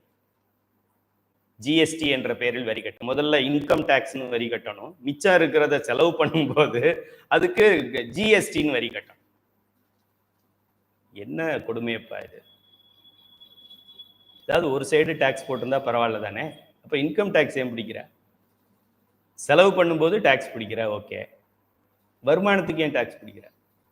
டாக்ஸை பிடிச்சிக்கிட்டு தானே வருமானம் கொடுத்த, அப்புறம் எதுக்கு திரும்ப செலவுல பிடிக்கிற? 2 சைடும் டாக்ஸ் போட்டு நம்மளை வாட்டி வதக்குறாங்க. அதுக்கு இந்த ஆணவ மலம் கண்ம மலம் கூட பரவாயில்ல, அரசாங்கம் செய்யறது. சூழ்ச்சி சிறிதும் இல்லாதாய் போற்றி, சூழ்ந்த கடல் நஞ்சம் உண்டாய் போச்சு. எப்ப பெருமான பாருங்க, கரெக்டா அதை இதை லிங்க் பண்றாரு பாருங்க. சூழ்ச்சி சிறிதும்னா உங்களுக்கு புரியாதுங்கிறதுனால கடல் நஞ்சம் உண்டாய் போச்சுன்னு பக்கத்திலேயே வச்சுட்டாரு. எப்படி சொல்றாரு சூழ்ச்சி இல்லாதவர் என்று? கடல் நஞ்சம் உண்டதுனால சொல்றாரு. சூழ்ந்த கடல் நஞ்சம் உண்டாய் போற்றி, மாட்சி பெரிதும் உடையாய் போற்றி. மாட்சினா மாண்புமிகு, மாண்புமிகு அண்ணன், மாண்புமிகு தளபதி அப்படிலாம் சொல்றோம்ல, அது போல மாட்சி என்றால் பெருமை, மா என்றால் பெருமை, மாணிக்கம் என்றால் பெரிய மாணிக்கம் அர்த்தம். மாட்சி பெரிதும் உடையாய் போற்றி, மன்னியன் சிந்தை மகிழ்ந்தாய் போற்றி. மன்னி அண்டர்லைன் பண்ணிக்கங்க அத, மன்னி என் சிந்தை மகிழ்ந்தாய் போற்றி. சிக்கன பிடித்தேன் எங்கெழுந்து அருளுவது இனியே. சிவபெருமான் நம்முடைய சிந்தையில் இருக்கின்றதை விரும்புவார், விரும்பி இருக்கிறார். இப்போ நான் இப்போ அடிக்கடி வெளியூர் போகிறேன், நான் போகும்போது ஏதோ சம் ஹோட்டலில் தங்குறோன்னு வச்சுங்க, அந்த ஹோட்டல் ரூம் சரியில்லை அப்படின்னாலும் ஏதோ இன்னைக்கு நைட்டு பொழுது போனால் சரி, காலைல 4 மணிக்கு கிளம்பு போகிறோம், போய் படுக்கிறது 12 மணிக்கு, 4 மணிக்கு எழுந்திரிக்கணும், அதில் என்ன இருக்கே சரி அட்ஜஸ்ட் பண்ணிக்கலாம் அப்படின்னு சொல்லிட்டு அன்றைய இரவு பொழுது ஒரு 4 மணி நேரத்துக்காக அப்படி சிவபெருமான் நம்மக்கிட்ட தங்கலை, மன்னி, விரும்பி, ஒரு பெண்ணுக்கு தாய் வீடுங்கிற மாதிரி, அது குடிசை வீடா இருந்தா கூட கட்டிட்டு போன இடம் பெரிய மாளிகையா இருந்தாலும் அந்த பொண்ணு ஒரு ஒரு இப்போ வெக்கேஷன் பாருங்க, எல்லாமே பாசம் பொங்கும். சம்மர் வெக்கேஷன் விட்டுட்டாங்க அப்படின்னா பிள்ளைங்களை தூக்கிட்டு பஸ் கிடைக்குதா இல்லையா, 3 பஸ் ஏறி இறங்கி அம்மா வீட்டில் உட்காந்து அந்த பின்னாடி கொல்லை பக்கத்தில் உட்காந்து அவங்க அம்மாவோட பேசிக்கிட்டே சாப்பிட்றது தான் அந்த பொண்ணுக்கு பெரிய விஷயம். அங்கே பெரிய சல்யூட் அடித்து சாப்பாடு கொடுக்கறது கூட அந்த பெண்ணுக்கு பிடிக்காது. தாய் வீடுங்கிறது அப்படி ஒரு மகிழ்ச்சியான ஒரு இடம் திருமணமாகி சென்ற பெண்களுக்கு. அதுபோல மன்னி என் சிந்தை மகிழ்ந்தாய் போற்றி. சிவபெருமானுக்கு தாய் வீடு என்ன? கைலாயம் ஆகிய நம்முடைய சிந்தை தான். சிவபெருமான் கைலையில் இருப்பதை விரும்புவார். இது முதல் ஸ்டேட்மெண்ட்டு. இரண்டாவது ஸ்டேட்மெண்ட்டு, மனிதர்களுக்கு கைலை என்பது மனிதர்களின் உள்ளம்தான். சரி, ரெண்டாவது ஸ்டேட்மெண்ட். இப்போ மூணாவது ஸ்டேட்மெண்ட் என்ன? சிவபெருமான் கைலையில் இருப்பார், மனித உள்ளம்தான் கைலை. அப்ப சிவபெருமான் எங்கே இருப்பார்? சிவபெருமான் மனித உள்ளத்தில் இருப்பார். let a equal to 1, b equal to 2, a plus let c equal to a plus b அப்படின்னு நம்ம ப்ரோக்ராம் எழுதணும் அப்படின்னா, அது போல இதை பார்க்கும்போது சிவபெருமான் கைலையில் விரும்பி இருப்பார். மனிதர்களுக்கு கைலை என்பது அவரவர்களுடைய உள்ளம். ஏதோ கைலை துரைசாமி ஐயாவுடைய உள்ளம் தான் கைலை உள்ளம்னு நினைச்சுக்காதீங்க. கைலைன்னு ஒண்ணு இருக்கிறதே தெரியாத ஒருத்தர் திருநீர் அணிந்து உருத்ராக்கம் அணிந்து நமச்சிவாயன்னு சொல்லிக்கிட்டே இருக்காரு. கைலை எந்த நாட்டுல இருக்குன்னே அவருக்கு தெரியாதுன்னாலும் அவருடைய உள்ளம்தான் கைலை மலை. கைலை மலையானே போற்றி போற்றி என்று சொல்லும் பொழுது அந்த அடியார் ஒரு துணி துவைக்கிறவன் காலில் அந்த நாட்டோட மன்னன் விழுந்து கும்பிடலையா? துணி துவைக்கிற ஒரு வண்ணானுடைய திருவடியில் தேரிலிருந்து இறங்கி கும்பிட்டான் அந்த நாட்டோட மன்னன். எதுக்கு? உள்ளத்துல சிவபெருமான் இருக்கிறதுனால. காஞ்சிபுரத்துல என்னாச்சு? பூசல் நாயனார் திருநின்ற ஊர்ல சும்மா மனசுக்குள்ளே கோயில் கட்டிக்கிட்டு இருக்காரு. பக்கத்துல அரசன் கோவில் கட்டிக்கிட்டு இருக்கிறான். அரசன் கோவில் கும்பாபிஷேகத்துக்கு சாமி போஸ்ட்போன் பண்ணிக்க சொல்லிட்டாரு. என்னால் மாற முடியாதுப்பா, நான் அங்கே போகணும் அப்படின்னு சொல்கிறேன். ஆக சிவபெருமான் எங்கே இருப்பார் என்றால் நம் உள்ளத்தில் இருப்பார். மனம் மெய் மொழியை ஒழுங்காக வைத்துக்கொள்ள வேண்டும், மனம் மெய் மொழியை ஒழுங்காக வைத்துக்கொள்ள வேண்டும் என்று நம்ம திருப்பி மனம் ஏன் சொல்கிறாங்க? அதை எவ்வளோ சுத்தமாக வச்சுக்கிறோமோ நல்லது. அது எப்போவாது இப்படி தள்ளி போகுது, நமக்கு பிடிக்காதவங்களை பார்க்குறோம், நமக்கே கோபமாக வருது அப்படின்னாக்கும் நமச்சிவாயன்னு சொல்லிட்டு இந்த பக்கம் வந்துடணும். டிவியை பார்க்கும்போதெல்லாம் நமச்சிவாயன்னு சொல்லணும். அப்படியாவது நமக்கு புண்ணியம் சேரணும். மன்னி என் சிந்தை மகிழ்ந்தாய் போற்றி. மண்ணுக தில்லை வளர்கணம் பக்தர்கள் சொல்றோம்ல, மண்ணுகன்னா நிலை பெற்று இருக்க வேண்டும். சிவபெருமானுடைய நடனம் தொடர்ந்து கொண்டே இருக்க வேண்டும். சிவபெருமானுடைய நடனம் தொடர்ந்தால்தான் பஞ்சபூதங்கள் இயங்கும், இந்த அண்ட சராசரங்கள் இயங்கும், ஐந்தொழில் நடக்கும். ஐந்தொழில் நடந்தாதான் உயிர்கள் சிவமுக்தியை அடைய முடியும், இல்லைன்னா அடைய முடியாது. ஆக உயிர்கள் சிவபெருமானுடைய திருவடியை அடைய வேண்டும் என்றால் ஐந்தொழில் வேண்டும். ஐந்தொழில் என்றால் பிரபஞ்சம் இயங்க வேண்டும். பிரபஞ்சம் இயங்க வேண்டும் என்றால் தில்லையில் நடராச பெருமான் ஆடிக்கொண்டே இருக்க வேண்டும். அவன் ஆட வேண்டும் என்றால் அவனுக்கு மேடை வேண்டும், தில்லை வேண்டும். ஆகையால் மண்ணுக தில்லை, தில்லை வளர்க. இதுபோல பெருமான் மன்னி என் சிந்தை மகிழ்ந்தாய் போற்றி. இருந்தாய் போற்றி கிடையாது. அவர் இருக்க இருக்க இருக்க அவருக்கு சந்தோஷம் தாங்குது. அவருக்கு முக்தி கொடுக்குற மாதிரி இருக்கு.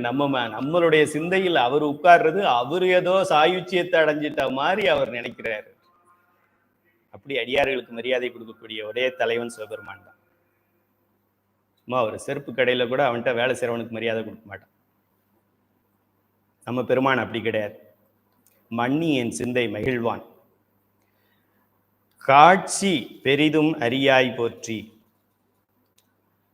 காட்சி பெரிதும் அரியாய் போற்றி என்றால் நான் அடைந்து விடுவேன். தன்முனைப்பு சிவபெருமானுக்கு பிடிக்காதது இதானே. நான் எனது தன்முனைப்பு தானே. நான் பண்ணிடுவேன், நான் தான் பண்றேன், நான் தான் பாட வைக்கிறேன், நான் தான் நோட்டீஸ் கொடுக்குறேன், நான் தான் கிளாஸ் எடுக்கிறேன், நான் தான் பண்றேன், நான் தான் சொல்ல சொல்ல சொல்ல சொல்ல சொல்ல அந்த ஃபுட்பாலை உதச்சு தள்ளிக்கிட்டே போவாங்களே, அது போல நம்ம உதப்பட்டு பின்னாடி போய்கிட்டே இருக்கும். ஆக காட்சி பெரிதும் அரியாய் போற்றி. தன்முனைப்பால் யாராவது உன்னை அறிய வேண்டும் என்று முயற்சி செய்தால் அவர்களுக்கெல்லாம் முடியாதவன் என்று பொருள். கைலை மலையானே போற்றி போற்றி. அருமையான இந்த பாடல்ல நமக்கு முக்கியமா திரும்ப ஒரு ரீகேப் பண்ணுவோம். உலகை ஆட்சி செய்கின்ற பெருமான், உலகத்தையே ஆட்சி செய்கின்ற பெருமான் என்றும் ஆட்சிய 5 வருஷத்துக்கு ஒரு தடவை எலெக்ஷன் கிடையாது. ஓகே, அவன் நிகரற்றவன். அவனுக்கு எதிர்த்து யார் எலெக்ஷன்ல நிக்க முடியும்? தனக்கு நிகர் இல்லாதவன். அப்ப தனக்கு மேல இல்லாதவன்கிறது அண்டர்ஸ்டுட். ஓகே, அப்படிப்பட்ட இந்த உலகையே, நம்ம உலகுன்னு எதை சொல்றோமோ அந்த உலகத்தை எல்லாம் ஆள்கின்ற பெருமான். ஆனால் அடியாருக்கு அவனுடைய கருணையை, அவனுடைய அமுதத்தை, இன்பத்தை கொடுத்து கொண்டே இருப்பான். வஞ்சனை இல்லாதவன் என்றெல்லாம் பொருள். இப்போ இது மேலோட்டமான ஒரு பொருள். 2 வரி அண்டர்லைன் பண்ணிக்கங்க. அடியாருக்கு அமுதெல்லாம் ஈவாய் போச்சு, அது நமக்கு ரொம்ப முக்கியமானது. சூழ்ச்சி சிறிதும் இல்லாதாய் போச்சு, ஒரு சூழ்ச்சியும் பண்ண மாட்டான். போத்து விட்டு பார்க்கறது, போட்டு பார்க்கறது, போட்டு வாங்குறது, அதெல்லாம் பண்ண மாட்டான். காலை வாடுறது, கூட இருந்தே குழி பறிக்கிறது, அதெல்லாம் எதுவுமே பண்ண மாட்டான். இப்படிலாம் பண்றவனா இருந்த விஷத்தை சாப்பிட்டுட்டு அமுதத்தை எதிரி கொடுப்பானா? அடுத்தது மன்னி என் சிந்தை மகிழ்ந்தாய் போச்சு. இது ரெண்டும் நமக்கு நேரடியாக தேவையான பதியங்கள். இந்த நான் அண்டர்லைன் பண்ணுங்கன்னு சொல்றதெல்லாம் உங்க வீட்டில் எழுதி பீரோவில் ஒட்டி விட்டுருங்க, ஹாலில் ஒட்டி விட்டுருங்க. நமக்கு அடிக்கடி சிவபெருமான் மேலே சந்தேகம் இருக்காரா, இதான் லீவில் போயிட்டாரா அப்படின்லாம் நமக்கு சந்தேகம் வரும். எப்போ வரும்? நல்லா இருக்கும்போது நான் தான் பண்ணுறேன்னு சொல்லுவோம். ஏதாவது இப்போ ப்ராப்ளம் வரும்போது தான் நம்ம சிவபெருமானை திட்ட ஆரம்பிப்போம். நல்லது நடக்கும்போது சிவபெருமான் எனக்கு இதை பண்ணான் அப்படின்னு சொல்ல மாட்டேன். இன்னைக்கு ஃபுல்லாக என்னை பேச வச்சாரு, இன்னைக்கு ஃபுல்லாக என்னை உயிரோடு இருக்க வச்சாரு, அதை சொல்ல மாட்டேன். சாயங்காலம் கொஞ்சம் மயக்கம் போட்டு விழுந்துட்டோன்னா சிவபெருமான் சோதிச்சிட்டாரு. சரி, இப்போ இதில் சித்தாந்த மாணவர்களுக்கு ஒரு ஆழமான பொருள் இதில் இருக்கின்றது. இந்த அப்பர் பெருமான் கையாண்டு இருக்கின்ற இந்த சொல்லாட்சிகள் எல்லாம் என்ன இருக்கு என்றால் ரொம்ப டீப்பாக படிக்கணும். இது மேலோட்டமாக தெரியாது. மேலோட்டமாக இப்போ நான் சொன்னதெல்லாம் உங்களுக்கு புரிஞ்சிடுச்சு. இப்போ நான் சொன்னது வந்து சும்மா மேலே ஒரு லேயர் தான் சொல்லியிருக்கிறேன். ஆழமான மீனிங் இதில் என்ன அப்படின்னா, பெருமானுடைய சைவ சித்தாந்த மாணவர்களுக்கு தெரிந்த என் குணத்தான், சிவபெருமான் வந்து என் குணத்தான் அப்படின்னு தெரியும் நமக்கு. தன்வயத்தன், அவன் வரம்பில்லாத ஆற்றல் உடையவன், வரம்பில்லாத இன்பம் உடையவன், இயல்பாவே மலங்களிலிருந்து நீங்கியவன், முற்றுணர்வு உடையவன் அப்படின்னு 8 குணங்கள் நம்ம படிக்கிறோம் இல்லையா? அந்த 8 குணத்தையும் இந்த பாடலுக்குள்ள அடக்கி காமிச்சிருக்கிறார் அப்பர் பெருமான். வாய் நம்ம திருச்சிட்டம்பலம். ஆட்சி உலகை, ஆட்சி என்று சொல்லுவது உலகை ஆள்கின்றவன் அப்படிங்கிற அந்த ஆட்சி செய்கின்ற, உலகத்தை ஆட்சி செய்கின்றவன் அப்படிங்கிறதுல சிவபெருமானுடைய முதல் குணமாகிய தன்வயத்தன் அப்படிங்கிறத சொல்றேன். சிவபெருமான் தன்வயத்தன். சைவ சித்தாந்த சுடர் தான் படிக்கணும்னு அவசியம் இல்லை. சைவ சித்தாந்த ரத்தினம், தங்கம், வெள்ளி அதுதான் படிக்கணும் அப்படின்னு அவசியம் இல்லை. திருமுறைகளை படித்தாலே எல்லா சைவ சித்தாந்தமும் உள்ள இருக்கு. சிவபெருமான் ஆட்சி உலகை உடையாய் அப்படின்னு சொல்றதுல ஆட்சி என்ற வார்த்தையில் என்ன சொல்கின்றார் என்றார், ஆட்சி செய்யக்கூடியவன் தன்வயத்தனாகத்தானே இருக்க முடியும். ஆக இறைவனின் 8 குணங்களில் அவன் தன்வயத்தன் என்பதை குறிப்பிடுகின்றார். ஆட்சி உலகை உடையாய் போற்றி. அடுத்ததா 2வது வரியில அடியார்க்கு அமுதெல்லாம் ஈவாய் போற்றி. அமுதுன்னா இன்பம், நீண்ட இன்பம், பேரின்பம். அது வந்து சாதாரண பொருள். இங்கே அமுது என்று சொல்லுவது இறைவனின் எண் குணங்களில் ஒன்றாகிய வரம்பில் இன்பம், வரம்பில்லாத இன்பம், அதை குறிக்கின்றது. எவ்வளவு அருமையா இருக்கு பாருங்க. சைவ சித்தாந்த சுடர் படிச்சவங்களுக்கு தான் இதெல்லாம் புரியும். மற்ற மாணவர்களுக்கு இது புரியாது. பேட்ச் 4ல அட்மிஷன் போட்டுருங்க மறக்காம. நீங்க மட்டும் இல்லை, உங்க நண்பர்கள், சொந்தக்காரவங்க எல்லாத்தையும் சேர்த்து போட்டு விட்டுருங்க. ஏன்னா இந்த வாய்ப்பெல்லாம் இவ்வளோ ஃப்ரீயா கிடைக்காது. நாட்டில் யாரும் ஃப்ரீயா சர்டிஃபிகேட் தர்றாங்க? 6 மாதம் பாடம் சொல்லி கொடுத்து, அதுக்கு ஒரு 8 தேர்வு வச்சு, அதுக்கு ரிசல்ட் போட்டு, அப்புறம் ஒரு நேர்முக தேர்வு வச்சு, அதுக்கு ஒரு பட்டம் கொடுத்து, ஒரு பைசா சார்ஜ் பண்றது கிடையாது. எந்த ஒரு எதிர்பார்ப்பும் இல்லாம யார் பண்ணுவாங்க? சர்டிஃபிகேட்டுக்கு 1000 ரூபாய், சர்டிஃபிகேட்டு என்ன சொல்றது, இந்த கோர்ஸுக்கு 5000 ரூபாய் அப்படின்லாம் கோர்ஸ் நடத்துவாங்க. இங்கே எல்லாமே இலவசமாக இருக்கின்றது. அதனால ரொம்ப ஈஸியா எடுத்துக்காதீங்க. அமுது என்று சொல்லுவது இன்பம். அமுது இன்பத்தை குறிக்கின்றது. அமுது என்றால் இன்பம். தேனுன்னா இன்பம். அமுதம் என்றால் பேரின்பம்.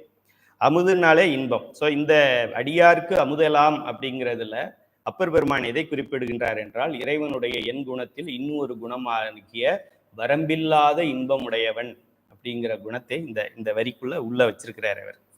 அடுத்த வரியில சூழ்ச்சி சிறிதும் இல்லாதாய் போற்றி. சூழ்ச்சி என்கின்ற வார்த்தை, சூழ்ச்சினா என்ன? இந்த மலங்கள் தானே நமக்கு சூழ்ச்சியை பண்றது. இருக்கிறத இல்லாதது மாதிரி காமிக்கிறது, இல்லாதது இருக்கிற மாதிரி காமிக்கிறது, நான் காமிக்கிறது. ஆக சூழ்ச்சி சிறிதும் இல்லாதாய் அப்படிங்கிறதுல இயற்கையிலேயே மலங்களில் இருந்து நீங்கியவன் என்கின்ற என் குணத்தில் ஒரு குணத்தை குறிப்பிடுகின்றார் அப்பர் பெருமான். இயற்கையிலேயே மலங்களில் இருந்து நீங்கியவன். சூழ்ச்சி சிறிதும் இலாதாய் போற்றி, சூழ்ந்த கடல் நஞ்சம் உண்டாய் போற்றி. இல்லையா? கடல் நஞ்சம் நஞ்சம் உண்டாய் அப்படின்றதுக்கு இறைவனுடைய பேரருள் கருணையை அது காட்டுகிறது. பேரருள் பேரருள் கருணை. நஞ்சை சாப்பிட்டிருக்காரு இல்லையா? அதனால இறைவனுடைய பேரருளை அது காட்டுகின்றது. அந்த வார்த்தை நஞ்சம் உண்டாய் அப்படிங்கிறது பேரருள் கருணை. இப்போ எத்தனை ஆயிடுச்சு? ஆட்சி செய்யறதுனால தன்வயத்தன் ஆயிடுச்சு. அமுதை ஈவரத்தினால வரம்பில்லாத இன்பத்தை கொடுக்கின்றவன். சூழ்ச்சி என்று சொன்னதனால் அவர் இயற்கையிலேயே மலங்களில் சூழ்ச்சிகளில் இருந்து நீங்கியவர். மலங்கள் தானே சூழ்ச்சி செய்கிறது. இயற்கையிலேயே மலங்களில் இருந்து நீங்கியவர். நஞ்சை அவர் உண்டதுனால அவர் பேரருள் உடைமை கொண்டவர். அவர் எதற்கு சொந்தக்காரர்?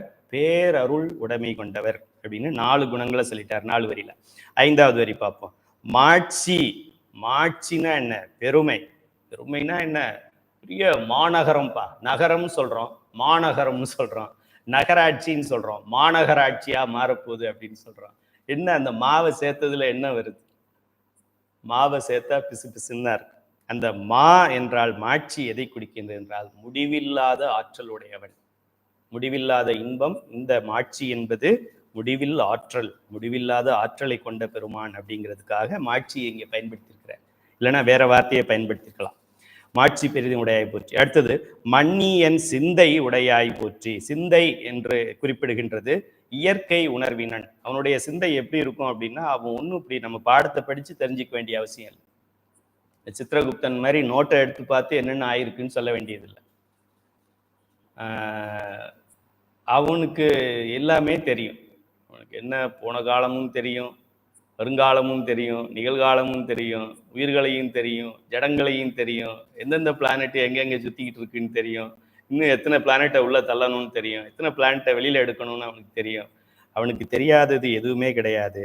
ஆகையால் இந்த சிந்தை சம்பந்தப்பட்ட இயற்கை உணர்வு உடையவன், முற்றுணர்வு உடையவன் என்கின்றதை இது குறிக்கின்றது. மன்னியன் சிந்தை மகிழ்ந்தாய் போற்றி. அடுத்தது காட்சி பெரிதும் அறியாய் போற்றி. காட்சி. காட்சி என்பது பார்க்கக்கூடியது, கண்ணால நம்ம பார்க்கக்கூடியது. இறைவன் அப்படி இருப்பாரு, இப்படி இருப்பாரு. அவரு பெருஞ்சோதி, கண்ணால பார்க்க முடியாது. அவரு அருளே உடம்பு அப்படின்னு அருளை எப்படியா பார்க்கறது? நம்ம அருளை பார்க்க முடியாது. அன்பே சிவம், அன்பே தான் அவரு, கருணை தான் அவர் உடல், பேரருள் தான் அவர் உடைமை. ஒண்ணுமே நமக்கு புரிய மாட்டேங்குது. ஏதாவது இதுதான் மவுஸு அப்படின்னா புரியுது, இதுதான் மொபைல் அப்படின்னா புரியுது. மொபைல்னு ஒன்று இருக்கு, அது மொபைல்னே சொல்ல முடியாது அப்படின்னா நமக்கு ஒண்ணுமே புரியாது. எனக்கு புரியல, உங்களுக்கு புரியலாம். அடுத்த வரியில் காட்சி பெரிதும் அறியாய் போற்றி அப்படின்பது காட்சி தூளமாக அப்படிங்கிறதுல அவன் தூய உடம்பினன், அருளே வடிவமாக கொண்டவன், அவன் தூய உடம்பு கொண்டவன் என்ற 2வது குணத்தை குறிக்கின்றது. அடுத்தது கைலை மலையானே போற்றி போற்றி என்பது இறைவன் முற்றுணர்வு உடையவன் என்கின்றதை குறிக்கின்றது. அவனுக்கு தெரியாதது எதுவும் கிடையாது.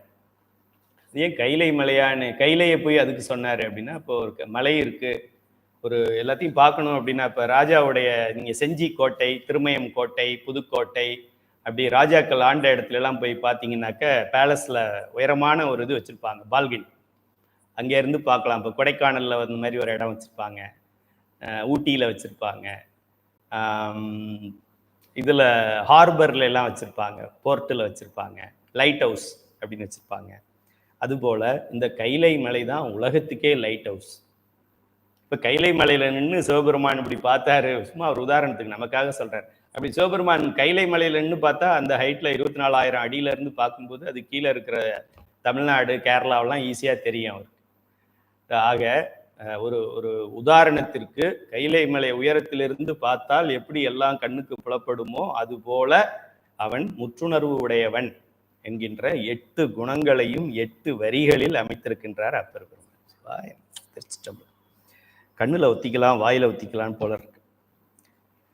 நல்ல வேளை இந்த பிறவியை நம்ம கொடுத்தார் பெருமான். நல்ல வேளை திருமுறைகளை கொடுத்தார். நல்ல வேளை அதை படிக்கிற ஒரு வாய்ப்பை கொடுத்தார். அதை புரிஞ்சுக்கிற ஒரு கொஞ்சம் புரிஞ்சுக்கிற அளவுக்காவது அறிவை கொடுத்திருக்கிறார் நமக்கு. அதுக்கே நம்ம அவரை போற்றி கொண்டே இருக்க வேண்டும். சைவ சித்தாந்த மாணவர்களுக்கு இறைவனுடைய எண் குணங்களாகிய எதெல்லாம் எண் குணம் அண்டர்லைன் பண்ணிக்கங்க. அப்புறமா இந்த பாடலை தனியாக போய் படிச்சு பாருங்க. 4 பாடல் தான் இருக்கு, இன்னும் பாட முடியவில்லை. இறைவனுடைய எண்குணங்கள் நமக்கு அவன் தன்வயத்தனாதல், அவன் தூய உடம்பினன், அவன் முடிவில்லாத ஆற்றல் உடையவன், அவன் இயல்பாகவே மலங்களிலிருந்து நீங்கியவன், அவன் முற்றுணர்வு உடையவன், அவன் பேரருளே உடைமையாக கொண்டவன், அவன் இயற்கை உணர்வினன், அவன் வரம்பில்லாத இன்பத்தை உடையவன். இந்த 8 குணங்களையும் இதுக்குள்ளே மறைபொருளாக வைத்திருக்கின்றார்.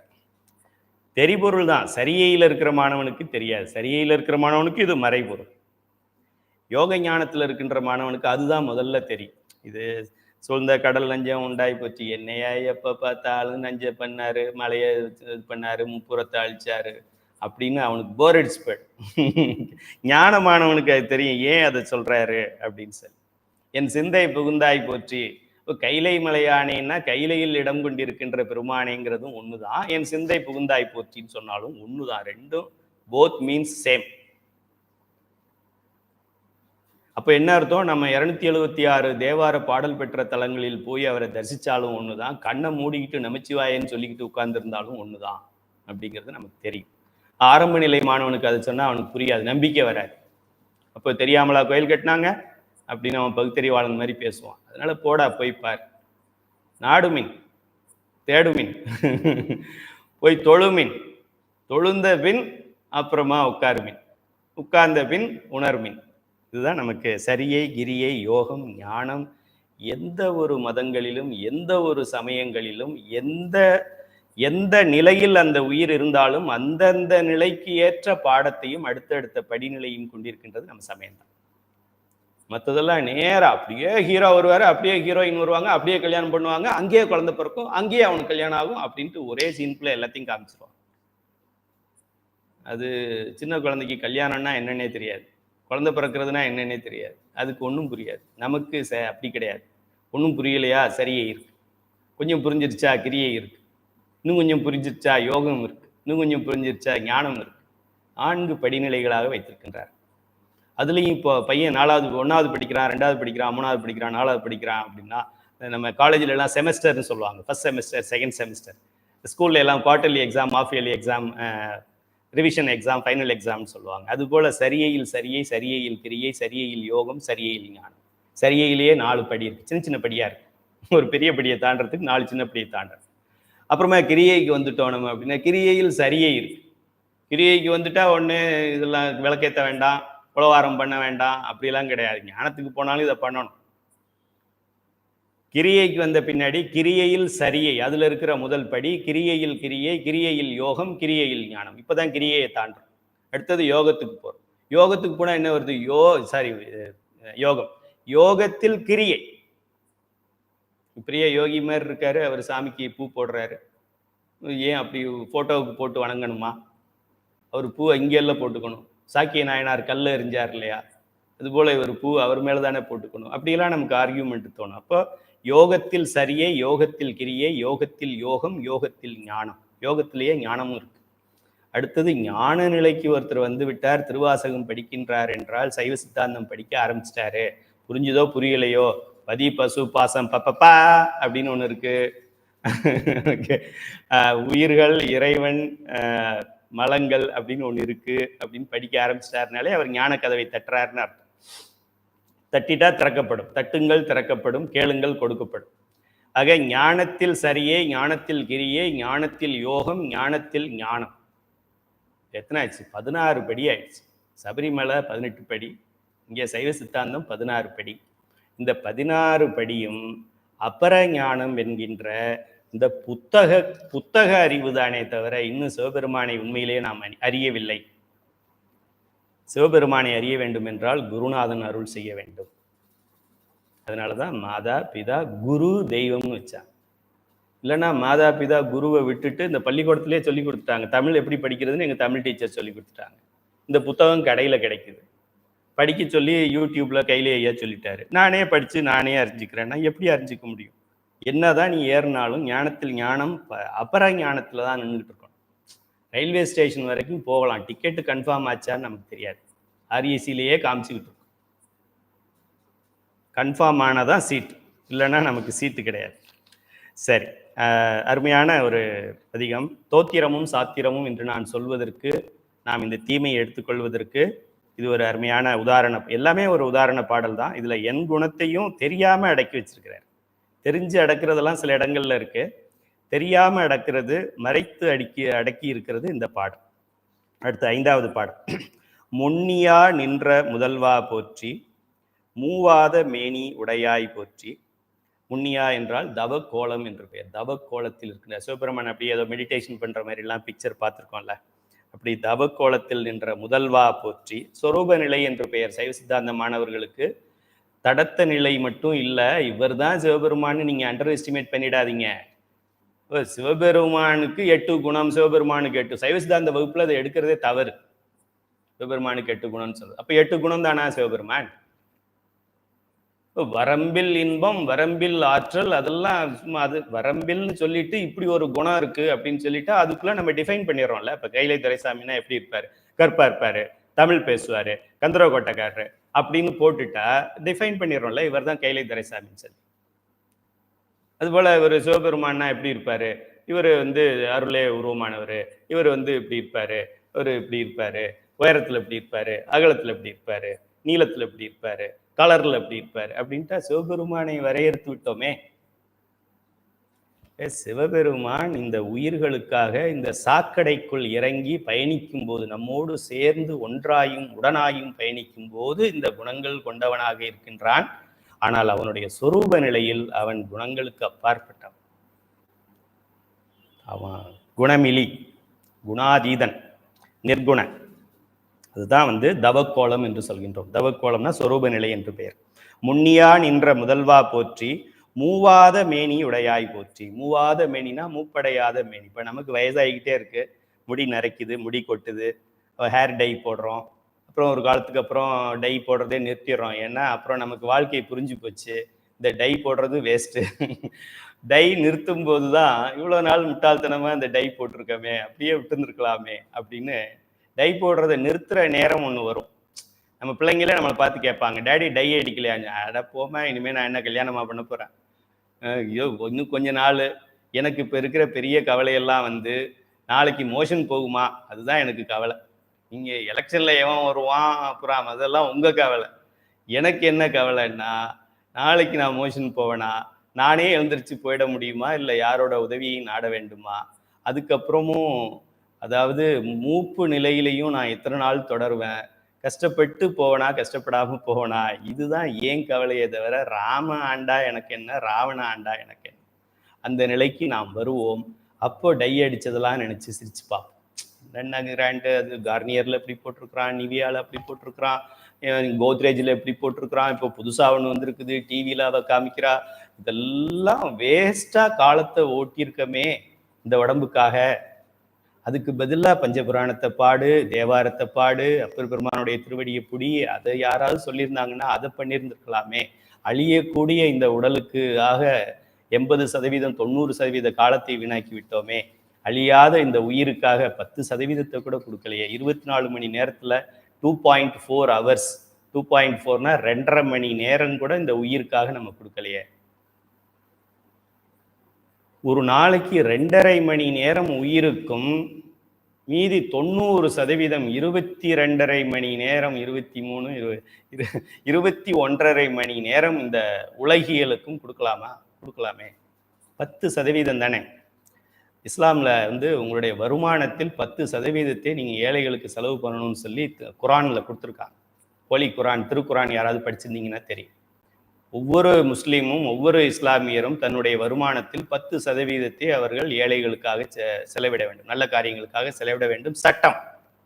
இன்கம் டேக்ஸில் நிர்மலா சீதாராமன் நம்ம போடுறாங்களே பட்ஜெட், அதுபோல முகமது நபி சொல்லியிருக்கிறார். அப்போதான் நீ இஸ்லாமியன்னு அர்த்தம்னு சொல்கிறார். ஒரு மதத்துலேயும் ரொம்ப சிறப்பாக சொல்லியிருக்காங்க. நம்ம மதத்தில் சொல்லியிருக்கிறாங்க, நம்ம மதம் பிடிச்சி ஆடிக்கிட்டு இருக்கிறோம், அவ்வளோதான்.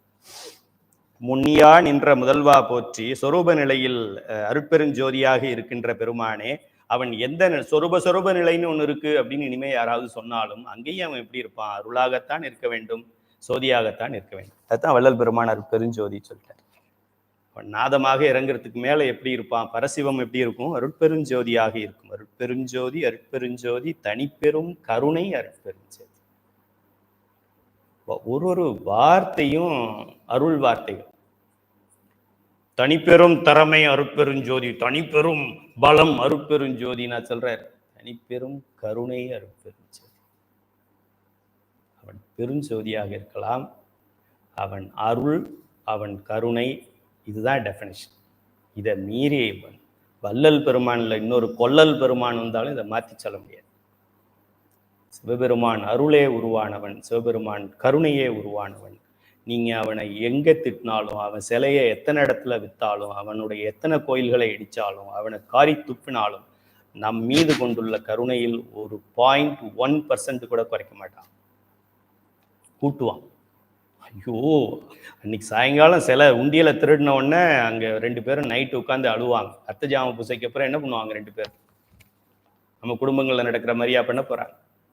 அழுவாங்க. இப்படி பண்ணிட்டுறானே இந்த பையன், சொன்னா கேட்க மாட்டேங்கிறானே, நீ ஏண்டி அழுகிற, இவ இருக்காளே இப்படி பண்ணிட்டாங்க, உனக்கு உன் கதை, இவனுக்கு என் கதை, சரி வா என்ன பண்ணுறது, இன்னொரு கிளாஸ் எடுக்க சொல்லுவோம், அதுலையாவது திருந்துறானுங்களா பார்க்கலாம் அப்படின்னு சொல்லி புருஷனும் பொண்டாட்டியும் நமக்காக அழுதுகிட்டு இருப்பாங்க. நைட்டு ஃபுல்லாக அம்மாவுக்கு சாரி நனைஞ்சிரும்.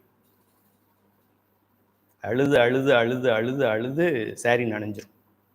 அவள் அழுத பின்னாடி நமக்கு கொடுக்குற கஷ்டத்துலேயே நமக்கு அழுக வருது அப்படின்னா, அவள் அழுகாமல் கொடுத்துருந்தான்னா எப்படி இருந்திருக்கும்? இப்போ அம்மா குழந்தைக்கு, பச்சை குழந்தைக்கு ஒரு காஃபியை கொடுத்தாலும், ஹார்லிக்ஸ் கொடுத்தாலும் தன்னுடைய வாயில் ஊற்றி பார்த்துட்டு இந்த சூடு எனக்கு தாங்கும், ஆனால் குழந்தைக்கு அது தாங்காதுன்னு சொல்லி அதுக்கப்புறம் அதை கொஞ்சம் ஆற வச்சு ஆற்றி அதுக்கப்புறம் அந்த குழந்தைக்கு கொடுக்குறாங்க. அந்த குழந்தை அதை வச்சு அம்மா சுடுது அப்படின்னு சொன்னால், அப்போது தாய்க்கு இன்னும் எவ்வளோ சூடாக இருந்திருக்கும். அது எல்லாம் ஸ்டெப் டவுன் டிரான்ஸ்ஃபர் மாதிரி ஸ்டெப் பண்ணி டவுன் பண்ணி கொடுக்குறதையே தாங்க முடியலை அப்படின்னா எவ்வளோ பெரிய பாவத்தை நாம் செய்திருப்போம். நீ கூட ஒரு அம்மா எனக்கு ஃபோன் பண்ணாங்க, ஐயா உங்கள்கிட்ட நேரடியாக பேசணும், முற்றோதல் நடக்கும் வாங்க பேசிக்கலான்னு சார். எப்போ? நாங்கள் 7ஆம் தேதி கந்தர்வகோட்டைக்கு வாங்க சார். அவ்வளோ நாள் என்னால் பொறுக்க முடியாது அப்படின்னு. சரி இப்போவே பேசிடுங்க, நேரில் சந்திச்சு பேசு, பரவாயில்ல, இப்போ தலைப்பு செய்திகளை ஃபோனில் சொல்லிவிடுங்க, ஃபோன் மூலமாகவே, அப்புறம் விரிவான செய்திகளை நேரில் சொல்லிக்கலாம். அப்புறம் சொன்னாங்க பாருங்க, சில கதைகள்லாம் சொன்னாங்க. ஓகே, அது எல்லாரும் அவங்களுக்கு அது பெருசு, நம்ம பல பேர் கதையை கேட்கறதுனால நமக்கு அது சாதாரண கதையாக இருக்குது. அதில் ஒரு பாயிண்ட் அவங்க சொன்னாங்க, இப்போ நீங்கள் இந்த பஞ்சபுராணம் கொடுத்துருக்கீங்கல்ல, அதை இப்போ ஒரு 5 தடவை நான் படிச்சுட்டேன், ஆனால் எனக்கு இன்னும் பிரச்சனை தேரலை அப்படின்னாங்க. பஞ்சபுராணத்தை 5 தடவை படிச்சுட்டு உன்னுடைய பிராரத்த வினை, சஞ்சித வினையெல்லாம் நம்ம உடனே சரி பண்ணிடுவானா பெருமான் அப்படின்னு சொல்லி அவங்களுக்கு வேற ஒரு வழி சொல்லியிருக்கிறோம். அவங்களுக்கு அந்த வழியில் அவங்க சரியாயிடுவாங்க. சரி, மூவாத மேனி உடையாய் போற்றி, மூப்படையாத திருமேனி உடையவன் சிவபெருமான், எண்ணியாய் நின்ற எண்ணியாய் எந்தை பிரானே போற்றி. எண்ணியாய் என்றால், என் என்றால் தந்தை, யாய் என்றால் ஆய், ஆயா சொல்றோம்ல, ஆயா ஆயா ஆயா தாயா, அந்த யாய் ஆய் என்பது தாயை குறிக்கும். எண்ணியாய் அப்படின்னு சொன்னா என் தந்தையாய் என் தாயாய் அப்படின்னு அர்த்தம். இப்போ அப்பர் பெருமானுக்கு தந்தை தாய் இல்லை. ஓகே, அது மாதிரி அவங்களோட இருந்து வளர்ந்துருந்ததுன்னா அந்த குழந்தை வேற எங்கேயோ போயிருந்திருக்காரு. தந்தை தாய் சிறு வயதிலேயே இழந்தவர் அவர். அந்த என்னுடைய தந்தையாயும் என்னுடைய தாயாயும் இருக்கின்ற எந்தை பிரானே, இன்னொரு எந்தையும் சேர்த்து போடுறார், எந்தை பிரானே போற்றி, ஏழின் இசையே உகப்பாய் போற்றி. இசை, ஏழிசை என்று சொல்கின்றோமே, அதையெல்லாம் விரும்புகின்றவனே போற்றி. மன்னிய மங்கை மணாளா போற்றி, மங்கையின் மணாளனே போற்றி, சிவகாமியின் செல்வனே போற்றி. மந்திரமும் தந்திரமும் ஆனாய் போற்றி, மந்திரமாவது நீரு வானவர் மேலது நீரு, துந்தரமாவது நீரு துதிக்கப்படுவது நீரு, தந்திரமாவது நீரு. மந்திரமாவது நீரு, தந்திரமாவது நீரு ஞானசம்பந்த பெருமான். மந்திரமும் தந்திரமும் ஆனாய் போற்றி, மந்திரமும் தந்திரமும் ஆனார்தாமே. ஸோ மந்திரமும் தந்திரம் என்பது அதாவது காரணமாகவும் காரியமாகவும் இருக்கு. இது ஓகே, மந்திரம் தந்திரத்துக்கு மேலோட்டமான பொருள் இருக்கு. சரியகிரியமானவனுக்கு தந்திரம் என்றால், மந்திரம் என்றால் அதோட கருப்பொருள், தந்திரம் என்றால் என்ன சொல்றது, நம்ம ஆகமங்கள் என்று சொல்லக்கூடிய செயல்பாட்டு முறைகள் அப்படிங்கிறதெல்லாம் சரியில் இருக்கிற மாணவன். சரியைக்கே ஒருத்தன் வரலன்னா இதுக்கு பொருள் வேற மாதிரி புரிஞ்சுக்குவான். ஆக மந்திரமும் தந்திரமும் ஆனாய் போற்றி என்றால் சர்க்காரியவாதம் என்று சொல்லக்கூடிய இல்லது தோன்றாது உள்ளது அழியாது என்று சொல்கின்றோமே, இல்லது தோன்றாதுன்னு சொல்றோமே, அதுல இருக்கின்ற அந்த காரண பொருளானவனும் நீயே, காரிய பொருளும் நீயே அப்படிங்கிற பொருள் அது உள்ள மறைஞ்சிருக்கு. மந்திரமும் தந்திரமும், மந்திரம் என்பது காரண பொருள், தந்திரம் என்பது காரிய பொருள். மந்திரம் என்பது 36 தத்துவங்கள், தந்திரம் என்பது 60 தாத்வீகங்கள், மந்திரம் என்பது மாயை, தந்திரம் என்பது மாயேயம். அதுபோல மந்திரம் என்பது மறைபொருள், மந்திரம் என்பது சூக்குமம், தந்திரம் என்பது தூளம். எப்படி வேணாலும் சொல்லிக்கலாம். மந்திரமும் தந்திரமும் ஆனாய் போற்றி, கன்னியார் கங்கை தலைவா போற்றி. கன்னியார் கங்கை தலைவா போற்றி. இது 2 பொருள் நம்ம பார்க்கலாம். அதுல கன்னியார் கங்கை தலைவா போற்றி, கங்கையை தலையில் கங்கையை கொண்டிருக்கின்றவனே அப்படின்னு சொல்லலாம். கங்கையோட தலைவனே என்றும் சொல்லலாம். இன்னொரு பொருள் இதுல என்ன இருக்குன்னா, கன்னியாகுமரியை சேர்ந்தவர்கள் யாராவது இருக்கீங்களா? கன்னியாகுமரியை சேர்ந்தவர்கள். கன்னியாகுமரின்னு ஏன் அந்த இடத்துக்கு பேர் வச்சிருக்காங்க? இதுக்கு யாராவது கந்தர்வ கோட்டைன்னு வச்சிருக்கலாம்ல. நம்மளுடைய இந்தியாவுடைய எல்லை முடிந்து, அதாவது நிலம் முடிந்து வரம்பில் இன்பம்னு சொல்றோமே, இது பார்டர் முடிஞ்சு அப்புறம் கடல் அடுத்த பூதம் ஆரம்பிக்குது. நிலபூதம் முடிஞ்சு நீர் பூதம் ஆரம்பிக்குது. இந்த இடத்துக்கு கன்னியாகுமரி என்று அங்கே ஒரு குமரி தாய் இருக்கிறதுனால கன்னியாகுமரின்னு சொல்றோம். இப்போ இதுல இன்னொரு பொருள் நம்ம எடுக்கலாம்னா, கங்கை வடநாட்டில் இருக்கின்றது. அது எங்க இருக்கு? அது எங்க இருக்கு? என்ன சொல்றது, சார்தாம் என்று சொல்லக்கூடிய கங்கோத்ரி, யமுனோத்ரி, அங்கிருந்து அது அப்படியே அலக்நந்தாலேருந்து ரிஷிகேஷ் ரிஷிகேஷ்லேருந்து ஹரித்வார் ஹரித்வார்லேருந்து அலகாபாத் அலகாபாத்லேருந்து காசி காசிலேருந்து கயா அப்படியே கடலுக்கு அப்படி தென்கோடியும் வடகோடியும் அப்படி வச்சுக்கலாம். சவுத்தில் லாஸ்ட் பாயிண்ட், இந்தியாவுடைய தென் எல்லையில் கடைசி பாயிண்ட் என்னவோ அதை ஒரு ரெஃபரன்ஸ் பாயிண்டாக வச்சுக்கிறோம். பாயிண்ட் பி என்ன, இந்தியாவோட எல்லை வட எல்லையினுடைய கடைசி டாட் என்னவோ அதை வச்சுக்கிறோம். ஆக என்ன சொல்றாரு அப்பர் பெருமான், கன்னியார் கங்கை தலைவா போற்றி. அது கன்னியாகுமரியா இருந்தாலும் சரி, அது இமயமலையாக இருந்தாலும் சரி, இந்த எண்ட் டு எண்ட் தென்னாடுடைய சிவனையை போற்றின்ற மாதிரி இந்த இந்திய நாட்டிற்கு, மொத்த நாட்டிற்கும் எல்லாருக்கும் தலைவன் ஒருவனே அப்படிங்கிறத இதுல காமிக்கிறார். கன்னியாகுமரியும் கங்கையின் தோன்றும் இடத்தையும் ஒன்றாக இணைத்து காட்டுகின்றார் அப்பர் பெருமான். கைலை மலையானை போற்றி போற்றி. 6வது பாடல். நேரம் குறைவாக இருக்கின்றது. உரியாய்னா என்னை உடைமையாக கொண்டவனே. ஒரு பெண்ணுக்கு ஒரு ஆண் கழுத்தில் மாங்கல்யத்தை ஏற்றின பின்னாடி அந்த பெண் அவனுக்கு உரியாய் ஆகி விடுகிறாள். உரியாய், உரிமை உடையவனே. அவன்தான் உரிமை உடையவன். நம்ம உரிமை உடையவன் அப்படின்னா நமக்கு வேண்டிய உரிமையை அந்த பெண்ணுகிட்ட இருந்து எடுத்துக்கலாம். அது மட்டும் இல்லை, அந்த பெண்ணுக்கு வேண்டியதை செய்து தர வேண்டிய ரெஸ்பான்சிபிலிட்டி இஸ் வித் யூ. அதுதான் உரிமை. கொண்டு வந்த இந்த சீமந்தம், அந்த என்ன சொல்றது, சீர்வரிசை, மற்றது அந்த பெண்ணை நாம் எடுத்து உரிமை கொண்டாடுகிறது மட்டும் இல்லை, அந்த பெண்ணுக்கு வேண்டியது எல்லாத்துக்கும் நீயும் ரெஸ்பான்சிபிள் அப்படிங்கிறது தான் அந்த திருமணத்தினுடைய விளக்கம். உரியாய், உரிமை உடையவனே, உலகினுக்கு எல்லாம் போற்றி. எல்லா உலகங்களுக்கும், 7 உலகமா இருந்தாலும் சரி, 3 உலகமா இருந்தாலும் சரி, ஒரு உலகமா இருந்தாலும் சரி, எல்லா உலகங்களுக்கும் உரிமை உடையவனே. உங்களுக்கு ஏதாவது ஒரு 1/2 கிரவுண்டு இடம், 1 கிரவுண்டு இடம் இருக்குன்னாக்க அதுக்கு முதல்ல நமக்கு என்ன வேணும்? பட்டா வேணும். பட்டா இருந்தா பத்தாது, என்ன வேணும்? அப்புறம் சிட்டா வேணும். அப்புறம் வேற என்ன வேணும்? எஃப்எம்பி வேணும், படம் வேணும். அப்புறம் வேற என்ன வேணும்? பத்திரம் வேணும். இதெல்லாம் இருந்தா கூட நமக்கு தெரியாம நம்ம இடத்த வேற யாருக்காவது வித்துட்டு போயிருப்பாங்க. அப்படிலாம் இந்த நாட்டில் நடக்கின்றது. ஆனால் இந்த உலகத்துக்கே ஒருத்தனுக்கு பட்டா இருக்குன்னு வச்சுக்கோங்க, மொத்த உலகமும் என் பேர்ல இருக்கு. இப்படி ஒருத்தன் பட்டாவையும் சிட்டாவையும் கொண்டு வந்து ஒருத்தன் காமிக்க முடியும் என்றால் அவன் சாதாரண தெய்வங்களாக இருக்க முடியாது, பெரிய தெய்வமாகிய பெருமாளாகவும் இருக்க முடியாது. அவர் வேணா ஈரடியாலே உலகை அளக்கலாமே தவிர உலகுக்கும் சொந்தக்காரன், பட்டாக்காரன், சிட்டாக்காரன், ஈசிக்காரன், என்கம்பரன்ஸுக்காரன், எஃப்எம்பி காரன், பத்திரக்காரன், பதிவுக்காரன் சிவபெருமான், சிவபெருமான், சிவபெருமான் மட்டுமே, வேற யாரும் இருக்க முடியாது. உரியாய், உலகினுக்கு எல்லாம் போற்றி. உணர்வென்னும் ஊர்வது உடையாய் போற்றி. உணர்வென்னும் ஊர்வது உடையாய் போற்றி. ஊர்து மேலே போகிறார், எருது மேலே போகின்றார் அப்படின்னு ஒரு பொருள் நம்ம எடுத்துக்கலாம். மெயினாக இறைவன் என்ன சொல்கிறது, அட்டமூர்த்தி என்று சொல்லுவோம். அட்டமூர்த்தியில் பஞ்சபூதங்கள் இருக்குது, அப்புறம் சூரியன் இருக்குது, அடுத்தது சந்திரன் இருக்குது, இன்னொன்று என்ன இருக்குது, ஆன்மாக்கள் இருக்குது. அட்டமூர்த்தியாய்னு பல இடங்களில் திருமுறைகளை நம்ம படிப்போம். அட்டமூர்த்தினா என்ன, அட்டம்னா 8, 8ல் எது இருக்குது, பஞ்சபூதங்கள் 5, அது தெரியும் நமக்கு. அதுக்கப்புறம் சூரியன், அதுக்கப்புறம் சந்திரன், அதுக்கப்புறம் ஆன்மாக்களாகிய நீங்களும் நானும் எல்லா ஜீவராசி. ஆன்மாக்களுக்கு உடையவன் சிவபெருமான். ஆன்மாக்களையே அவன் விடையாக கொண்டு அவனுடைய காலை வாகனமாக கொண்டு பயணிக்கிறான். ஆன்மாக்களை விட்டு அவன் எங்கேயும் போகிறது கிடையாது. அவனுக்கு ஏதாவது அர்ஜென்ட் வேலை இருந்தாலும் நம்மளையும் கூட்டிகிட்டு தான் போகணும். ஏன்னா ஒன்றாயும் உடனாயும் வேறாயும் இருக்கின்றவன். சைவ சித்தாந்தம் படித்தா அதெல்லாம் அவங்களுக்கு ஓரளவு புரியும். ஸோ ஊர்வது என்பது காலை மட்டும் இல்லை, இந்த ஆன்மாக்களையும் சேர்த்து நாம் பார்க்கலாம், உயிர்களையும் சேர்த்து பார்க்கலாம். எரியாய தெய்வ சுடரே போற்றி. எரி போன்ற ஒரு சுடர், சைவ சித்தாந்த சுடர் என்றால் விளக்கு என்று பொருள்.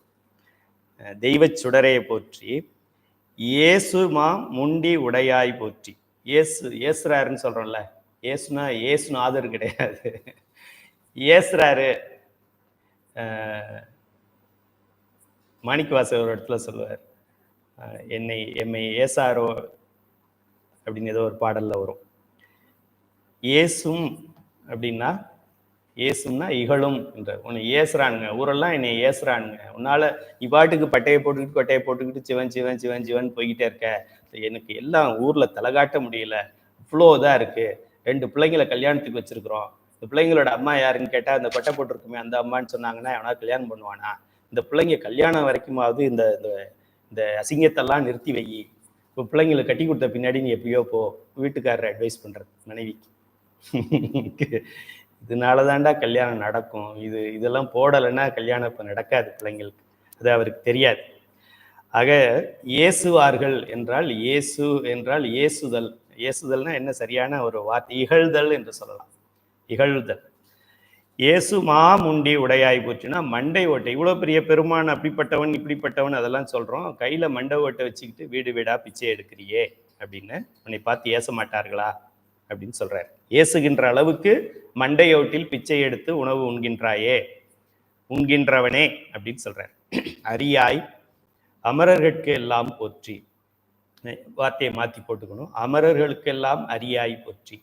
அமரர்னா யார், வானவர்கள், அவர்களுக்கெல்லாம் அரியாய் போற்றி. சிவபுராணத்தில் படித்தா நமக்கு தெரியும், தேவர்களுக்கெல்லாம் கண்ணில் தெரிய மாட்டான், ஆனால் எனக்கு மட்டும் இல்லை, நமக்கு அன்பெனும் மலையுள் அகப்படும் மலையாக இருப்பான். அரியாய் அமரர்களுக்கு எல்லாம் போற்றி என்றால் அமரர்களுக்கெல்லாம் அரியாய் போற்றி, அரியவனே போற்றி. அறிவே அடக்கமுடையாய் போற்றி. சிவபெருமானை நாம் சொல்லணும் அப்படின்னா அது எப்படி இருக்கும் அப்படின்னா, ஐஸ்கிரீம் மாதிரி இருக்கும், அது ஒரு இது மாதிரி இருக்கும், சாஃப்டாக வெண்ணெய் மாதிரி இருக்கும்.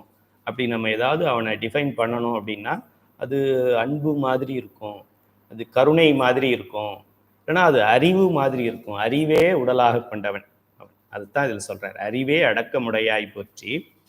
கரியானுக்கு, கருத்தா இருப்பானே ஒருத்தன், கரியானுக்கு ஆழி அன்று ஈந்தாய் போற்றி. அவனுக்கு திருமாலுக்கு சக்கரம் கொடுத்தாரே, அதை ஒரு காலத்துல கொடுத்தியே, அப்படிப்பட்ட பெருமானை போற்றி என்கின்றார்.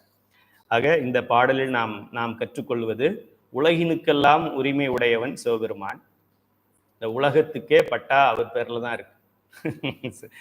இங்க நம்ம சண்டை நடக்கும்ல, ஒரு ஊர்லயும் ஒரு வீட்லயுமே சண்டை. ஒரு இடம் வாங்குற வரைக்கும் ஒரு இடம் வாங்கணும், இடத்த வாங்கி இவன் செவர் வைப்பான் பாருங்க, அவன் பக்கத்து வீட்டுக்காரன் சண்டைக்கு வந்துடும். அப்புறமா என்ன பண்ணுவாங்க, இது அந்த கல் ஒன்று போடுவாங்க கார்னர்ல, அந்த கல் போட்டுட்டு அந்த பிளாட்டுக்கு அந்த கல்லுல பாதி என் இடம், கல்லுல பாதி, கல்லு 4 இன்ச்சு தான் இருக்கும், பொலிக்கல்லுன்னு சொல்லுவான், 4x4 இன்ச்சு கூட இருக்காது, அதுல பாதி வரைக்கும் இவனோட இடம், அந்த பாதி வரைக்கும் இவனோட இடம். இதுக்கு அடிதடி வெட்டு குத்து சண்டையெல்லாம் நடக்கும். கோர்ட்டுக்கு போயிட்டு 2 பேரும் லிட்டிகேஷன்ல இருக்குன்னு சொல்லி இந்த ப்ராப்பர்ட்டியை 20 வருஷம் வீடு கட்டாமல் போட்டு வச்சிருக்கோம். எவனாவது ஒருத்தன் இந்த அரைக்கல்லு எனக்கு சொந்தம்னு சொல்லாம அந்த பக்கம் தள்ளி கட்டியிருந்தான்னா 2 பேரும் நிம்மதியா அங்க இருந்திருக்கலாம். 2 பேரும் கல்லுல பாதி எனக்கு இருக்குன்னு இவன் செவத்தை வைக்க, அவன் இவன் செவத்துல இருந்து ஒரு செங்கலை தூக்கி போட்டுட்டு அவன் ஒரு செங்கல் வைக்க, 2 பேரும் அடிதடி பண்ண, 2 பேரும் ஹாஸ்பிட்டல்ல அட்மிட் ஆக, அப்புறமா போலீஸ் வந்து என்கொயரி பண்ண, அப்புறம் அவங்க ஒரு எஃப்ஐஆர் போட, ஒரு கோர்ட்டுக்கு போட, அண்டர் லிட்டிகேஷன் அப்படின்னு போட்டுட்டாக்க இன்னொரு 25 வருஷத்துக்கு வீடு கட்ட முடியாது. இப்போ இந்த சண்டை போட்டுக்கிறவனை பார்த்துக்கிட்டு சிவபெருமான் என்ன நினைப்பாருன்னு நீங்க சொல்லுங்க பார்க்கலாம். என்ன நினைப்பாரு? இது ஏன் இடம், அது ஏன் இடம்? இப்போ இந்தியாவும் சைனாவும் சண்டை போட்டுக்கிறாங்க. அருணாச்சல் பிரதேஷ் ஏன் இடம் அப்படிங்கிறாரு இந்திய பிரதமர். சைனீஸ் பிரசிடென்ட் அவர் என்ன சொல்றாரு? அது ஏன் இடம் அப்படின்னு சொல்றாரு. சிவபெருமான் என்ன சொல்லுவார்? டேய் உங்க 2 பேர் இடமும் இல்லடா, ஏன் இடம் அப்படிதான் சொல்லணும். இவர் 2 பேரும் போயிடுவார். இன்னொரு 20 வருஷம் கழிச்சுட்டு இவர் இருக்க மாட்டார், அவர் இருக்க மாட்டார். ஆனா சிவபெருமான் இருப்பார். இமாச்சல் பிரதேஷ் இருக்கும், இவர் 2 பேரும் போயிடுவார். பாகிஸ்தானுக்கு இந்தியாவுக்கும் பாகிஸ்தான் ஆக்குபைடு காஷ்மீர் அப்படின்னு ஒன்று இருக்கு, பிஓகேன்னு ஒன்று இருக்கு. பாகிஸ்தான் சொல்றாரு இது எங்க இடம், இந்தியா சொல்லுது இது எங்க இடம், சண்டை போட்டுக்கிட்டே இருக்கான். 75 வருஷம் ஆயிடுச்சு. 1947 ஆரம்பிச்ச சண்டை 2027 ஆயிடுச்சு. ஒத்த இன்ச்சு கூட நகரல, அப்படியே தான் இருக்கு. 15 பிரைம் மினிஸ்டர் மாறிட்டான். சிவபெருமான் பார்த்துக்கிட்டு இருப்பாரு, டே அது உன் இடமும் இல்லை, உன் இடமும் இல்லடா. திருவண்ணாமலையில 2 பேர் நான் தான் பெரியவன், நான் தான் பெரியவன், நீயும் பெரியவன் இல்லை, நீயும் பெரியவன் இல்லடா, நான்டா பெரியவன் அப்படின்ன மாதிரி. இனிமே இடத்துக்கு சண்டைப்படாதீங்க, நிம்மதியா இருங்க. யாராவது நம்ம இடத்துல ஒரு அடி தள்ளி வீடு கட்டிட்டான்னா நல்லா இருப்பா, வாழ்க வளமுடன் அப்படின்னு சொல்லிட்டு விட்டுருங்க. ஏதோ இறைவன் போன பிறவில அவன் இடத்துல நான் வீடு கட்டியிருப்பேன் போல் இருக்கு. அதனால நல்ல வேலை முழு இடத்துலையும் வீடு கட்டியிருந்தானா என்ன பண்ண போறேன், ஒரு அடி தானே போயிட்டு போறான் விடுங்க அப்படின்னு விட்டுட்டோம்னா அவனும் நல்லா இருப்பான், நம்மளும் நல்லா இருப்போம். ஆக உலகத்துக்கு சொந்தக்காரன் சிவபெருமான் அப்படிங்கிறது ஒன்று. இறைவன் வந்து இந்த உயிர்களுக்கு தலைவன். எப்படி இந்த அட்டமூர்த்தி என்று சொல்லுவதில் நாமும் இருக்கின்றோம் அப்படிங்கிறத அண்டர்லைன் பண்ணிக்கங்க. சிவபெருமானை அட்டமூர்த்தி என்று சொன்னால் அதுல நம்மளும் இருக்கோம் அப்படின்னு அர்த்தம். என்மேலும் எண்ணம் உடையாய் போற்றி. என்மேலும்னா ஏன் மேல அப்படி கிடையாது, 2 சொல்லினாதான் அந்த எண்ணெய். என்மேலும் எண்ணம் உடையாய் போற்றி. எண்ணங்களுக்கு மேல எண்ணங்கள் உடையவன் அப்படின்னா வேற என்ன எண்ணம் இருக்கு? பதி இருக்கு, பசு இருக்கு, பாசம் இருக்கு. பாசத்துக்கு எண்ணம் கிடையாது. பதியோட எண்ணம் பெருசு, பசுவோட எண்ணம் சின்னது.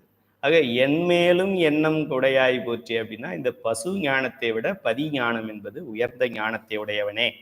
நீ பதிங்கிறதுனால இந்த பசுக்கு இருக்கிற ஞானத்தை விட உன்னுடைய ஞானம் மேற்பட்ட ஞானம் அப்பா அப்படின்னு சொல்றார். ஏறறிய வேறுங்குணத்தாய் போற்றி. ஏறறிய ஏறுங்குணத்தாய் போற்றினா இந்த உயிர்களை எல்லாம் இந்த கருணை காண்பித்து ஆணவ மலத்திலிருந்து மீட்டு எடுக்க வேண்டும் என்கின்ற ஆசையை கொண்ட பெருமானே. இது அவனுடைய இயல்பாயிடுச்சுல்ல, இல்லைன்னா இந்த உலக இயக்கமே இருக்காதுல்ல. இந்த உயிர்களை ஆணவ மலத்திலிருந்து விலக்கி பேரானந்தத்தை கொடுக்க வேண்டும், கரையேற்ற வேண்டும் அப்படிங்கிறதுக்காகத்தான் அவர் பாடுபட்டுக்கிட்டு இருக்கார்.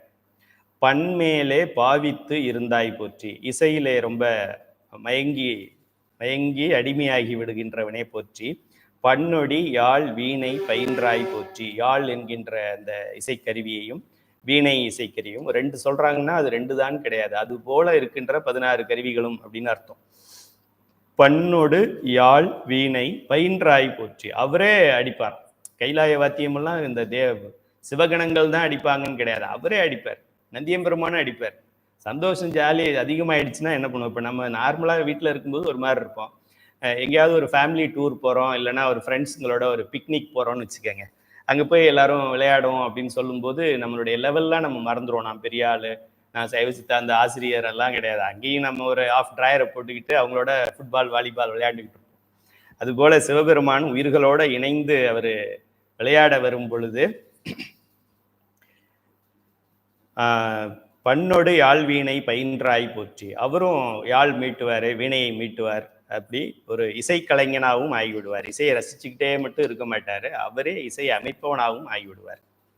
சைவ சித்தாந்த மாணவர்களுக்கு தெரியும், மண்ணு பானை ஆகாது, களிமண்ணு பானை ஆகுதுன்னு வேற மதத்துல சொல்லுவாங்க. அது ஆகாது. களிமண்ணை யாராவது ஒருத்தன் குயவன் பானையாக மாற்ற வேண்டும். அப்போ யாரோ ஒரு குயவன் ஒருவன் இருக்கின்றான். பானைக்காக குயவன் சொல்றோம். மண்ணு பானையாகிறது என்றால் நடுவில் குயவன் ஒருவன் இருக்கின்றான் என்பது மறைபொருள். கொஞ்சம் புத்தி உள்ளவனுக்கு இது புரிஞ்சிடும், புத்தியே இல்லாதவனுக்கு இது புரியாது. டார்வினை கேட்டா புரியாது. டார்வின் என்ன சொல்வாரு, மண்ணு ஒரு 10 வருஷம் கழிச்சு அதுவே பானை ஆயிடும். சரி, அப்புறம் குண்டா மாதிரி ஆகுமா? ஆகும். சரி, அப்புறம் வேற என்ன பண்ண முடியும்? மண்ணுல ஒரு இது மாதிரி ஒரு கப்பு மாதிரி ஆகுமா? ஆகும்.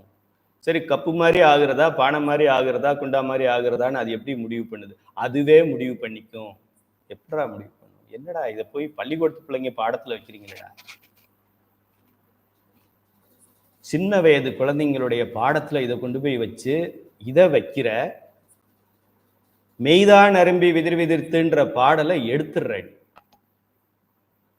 மெய்தான் அரும்பி விதிர் விதிர்த்தூன் விரையார்களுக்கு என் அப்படிங்கிற பாடலை ஏற்கனவே யாரோ தெரிஞ்சோ தெரியாமலோ வச்சிருக்கிறாங்க, தெரிஞ்சு வச்சிருக்காங்க. அவங்களை போற்ற வேண்டும்னா சிவனடியார்கள் அவர்களை போற்ற வேண்டும். எவன் அதை எடுத்தானோ அவனை நீங்கள் ஆட்சியிலிருந்து எடுக்க வேண்டும். ஒண்ணு ஏத்தணும், இல்லைன்னா சும்மா இருக்கும். இருந்த பாடலை எடுக்கிறதுக்கு உனக்கு எந்த சிவனடியார்கிட்ட பெர்மிஷன் வாங்கின? எந்த அறக்கட்டளையில் உனக்கு பெர்மிஷன் கொடுத்தாங்க? நீ யார் சிவனடியார்களுடைய பாடலை வெளியில எடுக்கிறது? எவன் எடுத்தானோ அவன் புறம் தள்ளுவோம். சிவனடியார்களை வணங்கலைன்னா சுந்தரமூர்த்தி சாமியா இருந்தான், அவனை புறம் தள்ளுவோன்னு சொன்னார். ஓ, அவன் சாதாரண ஆள் இல்லையா, அவரு சிவபெருமானுடைய அணுக்கத்தொண்டையோ, அவனையும் ஓரமா வைக்கிறோம், சிவபெருமானையும் ஒதுக்குகிறோம்னு சொல்லிட்டார். சைவ சமயத்திலிருந்து சிவபெருமானை நீக்குகிறோம் போட்டார் விரண்மிண்ட நாயனார். ஜாதியில இருந்து ஒதுக்கி வைக்கிறோம், ஊர்ல இருந்து ஒதுக்கி வைக்கிறோம், கிராமத்துல இருந்து ஒதுக்கி வைக்கிறோம்னு சொன்ன மாதிரி சிவபெருமானை சைவ சமயத்திலிருந்து நீக்குகிறோம்னு சொல்லிட்டாரு ஒரு நாயன்மார். ஆடி போயிட்டார் சிவபெருமான், எழுந்துச்சு ஓடி வந்துட்டார். உன்னே நீக்கினா பரவாயில்லடா, என்னையே நீக்கிறேன்னு சொல்றாங்க. விழுந்து கும்பிடு, திரும்ப கும்பிடு, கும்பிடு, இன்னொரு தடவை கும்பிடு, இன்னொரு தடவை கும்பிடு, இன்னொரு தடவை கும்பிடு, என்னையே புறம்னு சொல்லிட்டா. சிவபெருமானை சிவசமயத்திலிருந்து நீக்குகிறேன் என்று சொல்கின்றார் ஒரு நாயன்மார். நீக்கிவிட்டார் அப்படின்னா பாருங்க எவ்வளவு ஒரு உரைப்போட இருந்திருப்பாங்க பாருங்க. சிவபெருமானை ஓடி வந்திருக்கிறார். Okay okay. பண்மேல பாவித்திரு பன்னுடைய ஆழ்வினை பயின்றாய் போற்றி, விண்மேலும் மேலும் நிமிர்ந்தாய் போற்றி. மேலும் மேலும் நிமிர்ந்தாய் போற்றி நம்ம இதுல திருவண்ணாமலை கதை போல இருக்கு. அடுத்தது மேலார்கண் மேலார்கண் மேலாய் போற்றி. கண்ணு ரெண்டு உடையாய் போற்றி, ரெண்டு கண்ணுக்கு மேல ஒரு கண்ணுடையாய் போற்றி அப்படின்னு நெற்றி கண்ணையும் சொல்லலாம். மேலோருக்கும் மேலானவனே என்று பொருள். அதாவது தேவர்க்கும் தேவன், மகாதேவன் என்று பெயர். சிவபெருமானுக்கு ஒரு பேர் என்ன? தேவன் பேர் கிடையாது, தேவேந்திரன் அவன் பேர் கிடையாது, மகாதேவன் அவன் பேர். ஏன்னா தேவேந்திரன் யாரை வணங்கணும்? மகாதேவனை வணங்கணும். பெருமாள் யாரை வணங்கணும்? மகாதேவனை வணங்கணும். மகாதேவன் என்கின்றது சிவபெருமானுடைய பெயர். மேலாருக்கும் மேலான கண்ணே போற்றி என்றால் வானவர்களுக்கும் தேவேந்திரனுக்கும் மாலுக்கும் பிரம்மனுக்கும் உண்டான தேவனே போற்றி. கண் மேலும் கண்ணொன்று உடையாய் போற்றி. அதில் தான் நெற்றி கண் வருகிறது. ரெண்டு கண்களுக்கு மேல இன்னொரு கண் உடையாய் போற்றி. கைலை மலையானே போற்றி போற்றி. அடுத்த பாடல் 8வது பாடல். முடியார் சடையின் மதியாய் போற்றி. சடையில் பிறையை சூடி இருக்கின்றவனே, முழு நீரு சன்னித்த மூர்த்தி போற்றி. உடல் முழுவதும் திருநீரை பூசி இருக்கின்ற மூர்த்தியை போற்றி. இதெல்லாம் படிக்கும்போது அப்பர் பெருமான் இதை சொல்லும்போது ஞானசம்பந்த பெருமான் என்ன சொன்னாரு? தோடுடைய செவியன் விடை ஏறி ஓர் தூவென் மதிசூடி. தூவென் மதிசூடி என்ன சொல்றாரு? முடியார் சடையின் மதியாய் போற்றி. இது அப்பர் பெருமானுடைய ஸ்டைல், திருத்தாண்டக ஸ்டைல். இது அது தேவார பதிக ஸ்டைல். இது என்ன சொல்றது, பதிகத்தோட ஸ்டைல் இது. அப்புறம் தூவென் மதிசூடி காடுடைய சுடலை பொடி பூசி. அப்பர் பெருமான் என்ன சொல்றாரு? முழு நீரு சன்னித்த மூர்த்தி போற்றி. அப்படியே தோடுடைய செவியன் கேட்கிற மாதிரி இருக்கும். முடியார் சடையின் மதியாய் போற்றி, முழு நீரு சன்னித்த மூர்த்தி போற்றி. துடியார் இடை உமையாள் பங்கா போற்றி. உமையாளை ஒரு பாகமாக கொண்டிருக்கின்றவனே போற்றி. உமையாளை வர்ணிக்கும் போது அந்த அவளுடைய உடல் அமைப்பு எப்படி இருக்கும் என்றால் உடுக்கை போல இருக்கும். உடுக்கை விரிந்தும் சுருங்கியும் விரிந்தும் இருக்கும் என்று. துடி என்றால் உடுக்கை. உடுக்கை போன்ற இடையை உடைய உமையாளை ஒரு பங்கமாக கொண்டிருக்கின்றவனே அப்படின்னு பெயர். அர்த்தநாரீஸ்வரா என்று பெயர். சோதித்தார் காணாமை நின்றாய் போற்றி. சோதித்தார்னா அவர், சோதித்தார்னா தன்முனைப்பால். நான் பாரு இப்போ உட்காந்துடுறேன், மெடிடேஷன்ல போறேன், உட்காந்து சிவனை இங்க வர வைக்கிறேன், வேல் நான் இப்போ கொண்டு வந்துடுறேன் பாரு அப்படின்னு சொல்லி இந்த சினிமாவில எல்லாம் அந்த மந்திரம் பண்றவங்க எல்லாம் சொல்லுவாங்க, காமிப்பாங்கல்ல, இந்த காளி புத்திரகாளி வர்றா பார், இப்படி பண்றா பார், அப்படியெல்லாம் சொல்றான் பாரு. அப்படியெல்லாம் பண்ண சிவபெருமான் வரமாட்டார் வரமாட்டார் வரமாட்டார், சத்தியம். இதெல்லாம் ஆடு சாப்பிட்ற சாமி, கோழி சாப்பிட்ற சாமி, மாடு சாப்பிட்ற சாமி, வெஜிடேரியன் இல்லாம நான் வெஜிடேரியனையே 3 வேளையும் சாப்பிட்ற சாமி தான். அப்படிலாம் ஒரு சாமின்னு சொல்ல முடியாது. சிவபெருமான் அப்படிலாம் தன்முனைப்பால் அவரை வெட்டி விட முடியாது. சரண்டரால் கூட்டம். சரண்டர்லையும் கண்டிஷனல் சரண்டர் இல்லை. நான் 1 வாரம் உன்னை கும்பிட்றேன், எனக்கு இதெல்லாம் எக்ஸாம் முடிகிற வரைக்கும் சரியா பண்ணி கொடு, லீவ் விட்ட உடனே நான் கும்பிட மாட்டேன், அப்புறம் நீ எப்படி வேணாலும் பண்ணிக்க, அப்படிலாம் unconditional surrender. Because unconditional love உடையவனுக்கு அன்கண்டிஷனல் சரண்டர்ல தான் அவன் நம்ம சரி பண்ண முடியும். ஆக சோதித்தார் காணாமை நின்றாய் போற்றி. யாராவது தன்முனைப்பால் நான் இப்போ சிவனை கொண்டு வந்துடுறேன் பாரு அப்படின்னு யாராவது ஒருத்தர் போனார்னா, போனவர் யாரும் பார்த்ததில்லை, காலை பார்த்ததில்லை, தலையை பார்த்ததில்லை. இருக்கிறதுலையே பெரிய தெய்வங்கள்ல நம்பர் 1 நம்பர் 2வும் காலையும் தலையும் பார்க்கல. நீங்களும் நானும் எப்படி போய் அவனை பார்க்க முடியும்? ஆக 2 பேரும் பார்த்தாங்க. எப்படி பார்த்தாங்க அப்படின்னா, சாமி என்னால முடியல அப்படின்னு சொல்லி பெருமாள் முன்னாடியே நின்னுட்டார், என்னால முடியல சாமி அப்படின்னு சொல்லி. அதுபோல நம்ம வணங்கி நின்றால் பெரிய பெருமானுடைய திருவடி நம் தலைக்கு வரும். நம்ம திருவடியை தேடி நமக்கு பூமிக்குள்ள போகணும்னு அவசியம் இல்லை. நாம் தூங்கி கொண்டிருக்கும் போது சுந்தரமூர்த்தி சுவாமிகள் மடத்துல தூங்கிக்கிட்டு இருக்கிறாரு, திருவடி தலைக்கு வரும். ஒரு எஃபர்ட்டும் போடல. குதிரை வாங்க போனாரு, திருவடியை தலையில வச்சுட்டார். அப்பர் பெருமானுக்கு திருவடி தூக்கி கொடுத்தார். எல்லாமே தேடி வரும் சாமி கிட்ட. சரண்டராக இருந்தோம் என்றால், தன்முனைப்போட இருந்தோம் என்றால், நம்மை ஒழிப்பதில் முதல் கடவுளாக அவர் தான் இருப்பார். அடியார் அடிமை அறிவாய் போற்றி. அப்பா, இதுதான் நமக்காக கடைசியா ஒரு வரியை கொடுத்துருக்கிறார். இது அப்படி இருக்கும் இப்படி இருக்கும் அப்படி இருக்கும் தாங்கி இதுதான் எல்லாத்தையும் தாங்குதுன்னு காமிக்கிறார் பாருங்க. அடியார் அடிமை அறிவாய் போற்றி. சிவனடியார்களின் உண்மை தன்மையை, அவர்களுடைய சரண்டர் என்று சொல்லக்கூடிய தன்முனைப்பு இல்லாத இறைவன் திருவடியே நமக்கு என்று அதையே பற்றாக கொண்டிருக்கின்ற அடியாரின் அடிமையை நன்கு அறிவாய் போற்றி. நம்ம அவன் மேல வச்சுக்கிற பக்தி அவனுக்கு தெரிஞ்சிச்சா தெரியலையா? கதவு சாத்திருக்கும் போது வெளியில இருந்து சூடம் ஏற்றிட்டு வந்தோமே, அந்த சூடத்தை அவர் பார்த்துருப்பாரா? நம்ம கோயில் பூட்டி இருந்ததுன்னு மாலையை கதவுலேயே மாட்டிட்டு வந்துட்டோமே, அந்த மாலையால நமக்கு பலன் கிடைச்சிருக்குமா? இந்த கதவுல மாட்டிட்டு வந்ததுக்கு போல திரும்ப கடையிலேயே எடுத்துட்டு வந்து கொடுத்துட்டு பணத்தை வாங்கிட்டு வந்திருக்கலாமே. இன்னொரு நாளைக்கு திறந்துருக்கிற அன்னைக்கு போய் போடலாம். 25 ரூபா மாலைக்கு, ஒரு முளம் 25 ரூபா, அதுல அரை முளம் தான் பூ வாங்கிட்டு வந்திருப்போம். அதுக்கு கணக்கு இன்னொரு 25 நாளைக்கு பண்ணிக்கிட்டு இருப்போம். திரும்ப அந்த கோயிலுக்கு போற வரைக்கும் மனசுல அதே தான் ஓடிக்கிட்டு இருக்கும். செய்யணும்னு நினைச்சப்பவே எழுதும் கீழ்கணக்கு இன்னம்பர் ஈசனே. கடையில போய் அதை வாங்கும் போதே எழுதும் கீழ்கணக்கு இன்னம்பர் ஈசனே எழுதியாச்சு. இந்த சாமின்னு கொண்டு வந்து டோர்ல மாட்டிட்டா சிவார்ப்பணம் முடிஞ்சு போச்சு. அதுல இருந்து எந்த பலனையும் நாம் கருதக்கூடாது. அப்படி யாரெல்லாம் இருக்கின்றார்களோ அவர்களுக்கெல்லாம் தன்னுடைய உண்மை தன்மையை காட்டுவான் பெருமான். அப்படி இருக்கின்ற அடியார்களுக்கு என்ன பண்ணுவானா? உண்மைத்தன்மையை காட்டுறது ஒண்ணு. அமரர்பதியாள வைத்தாய் போற்றி. தேவலோகத்தை ஆள்கின்ற பதவியையும் பட்டத்தையும் தேவேந்திரனாக ஆக்குவார். தேவேந்திரனுக்கு எவ்வளோ செல்வம் இருக்கோ, எவ்வளோ ஞானம் இருக்கோ, எவ்வளோ பதவர் இருக்கோ, அது எல்லாத்தையும் நமக்கு கொடுப்பாரு, உங்களுக்கும் கொடுப்பாரு, எனக்கும் கொடுப்பாரு. ஒன்றும் சந்தேகம் கிடையாது, டவுட் படாதீங்க. ஏதோ தேவேந்திரன் அப்படின்னா அது ஏதோ பெரிய தேவேந்திரன் போல் இருக்கு, அவன் தேவலோகத்திலே பிறந்தான் போல் இருக்கு. தேவலோகத்துல அவனும் பிறந்திருக்க முடியாது, இந்த லோகத்துல தான் பிறந்திருக்கணும். இந்த லோகத்துல பிறந்து திருமுறைகளை படிச்சிருந்தா மட்டும்தான் அவன் தேவலோகத்துக்கு போக முடியும். அப்போ ஞானசம்பந்தருக்கு முன்னாடி என்ன வந்தது? வேற ஏதாவது இருந்திருக்கும், நமக்கு என்ன தெரியும்? ஸோ உங்களுக்கும் எனக்கும் நிச்சயமாக அந்த தேவேந்திரன் போஸ்ட் உண்டு. பெருமாள் வேணும்னா நீங்க பெருமாள் எடுத்துக்கங்க, நான் வேணா பிரம்மா எடுத்துக்கிறேன். இல்லை நான் பிரம்மா, நீங்க பிரம்மா எடுத்துக்கங்க, நான் பெருமாள் எடுத்துக்கிறேன். நீங்க யாராவது உங்களுக்குள்ள யாராவது இன்னொருத்தர் இந்த கடைசியில் உட்காந்துருக்க ஒரு அம்மா, நீங்க வேணா சூரியனா இருந்துக்குங்க கொஞ்ச நாளைக்கு. அந்த பையன் உட்காந்துருக்காரு லாஸ்ட்ல, நீங்க வேணா நிலாவா இருந்துக்கோங்க. நீங்களாம் வந்து இன்னொரு கோளா இருந்துக்கோங்க, நீங்களாம் நட்சத்திரமா இருந்துக்கோங்க, நீங்க சிவகணங்களா இருந்துக்கோங்க. நம்மளா சூஸ் பண்ணி நம்ம எடுத்துக்க வேண்டியதா. சிவபெருமானுக்கிட்ட நமக்கு எல்லா உரிமைகளும் உண்டு. சாலோபம், சாமீபம், சாரூபம், சாயுச்சியம். இந்த 4 நிலைகளையும் அருளக்கூடிய பெருமான் நமக்கு. கடியார் புறம் மூன்றும் எய்தாய் போற்றி, கொடியவர்களுடைய முப்புறங்களை எரித்தவனே போற்றி. இதெல்லாம் ஓகே. நமக்கு வேண்டியது அடியார் அடிமை அறிவாய் போற்றி, அமரர்பதி ஆள வைத்தாய் போற்றி, கைலை மலையானை போற்றி போற்றி.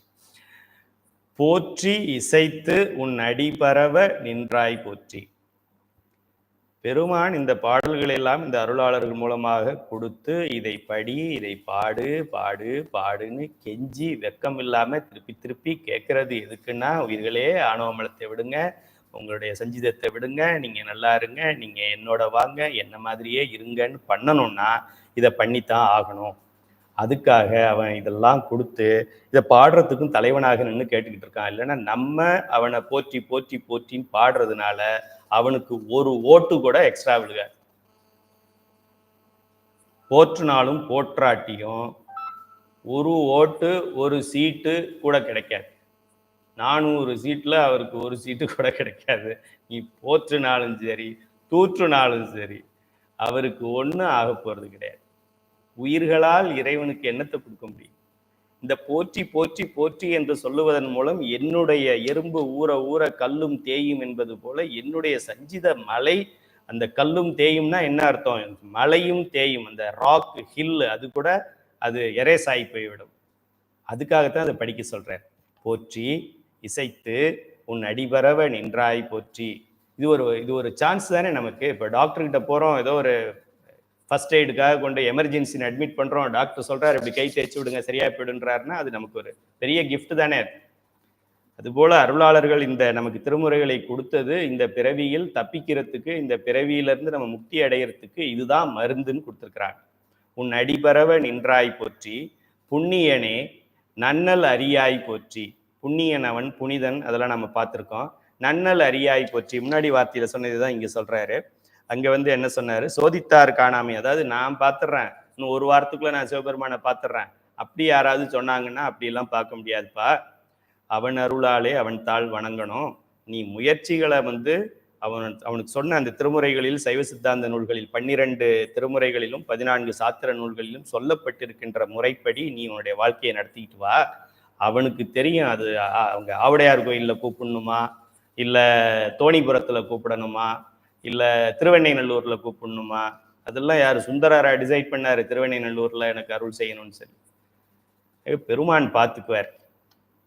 ஏற்றிசைக்கும் வான்மேல் இருந்தாய் போற்றி, இடி ஒழிக்கின்ற அந்த வானத்தில் இருந்தாய் போற்றி, 8000 பெயராய் போற்றி. 8000 8000 × 100 8 லட்சம் அப்படி பெருக்கக்கூடாது. எண்ணத்திற்கு எண்ணிறந்தன்னு அர்த்தம். எண்ணத்தால நம்ம சொல்ல முடியாத எண்ணிறந்த பெயர்கள் அப்படின்னு அர்த்தம். 8000 பெரு 8000 × 100 அப்படின்னா எவ்வளோ? 8 லட்சம். பெருமானுக்கு 8 லட்சம் பேருன்னு சொல்லிடலாமே. 8 லட்சம் பேர்ல அவன் சொல்ல முடியுமா?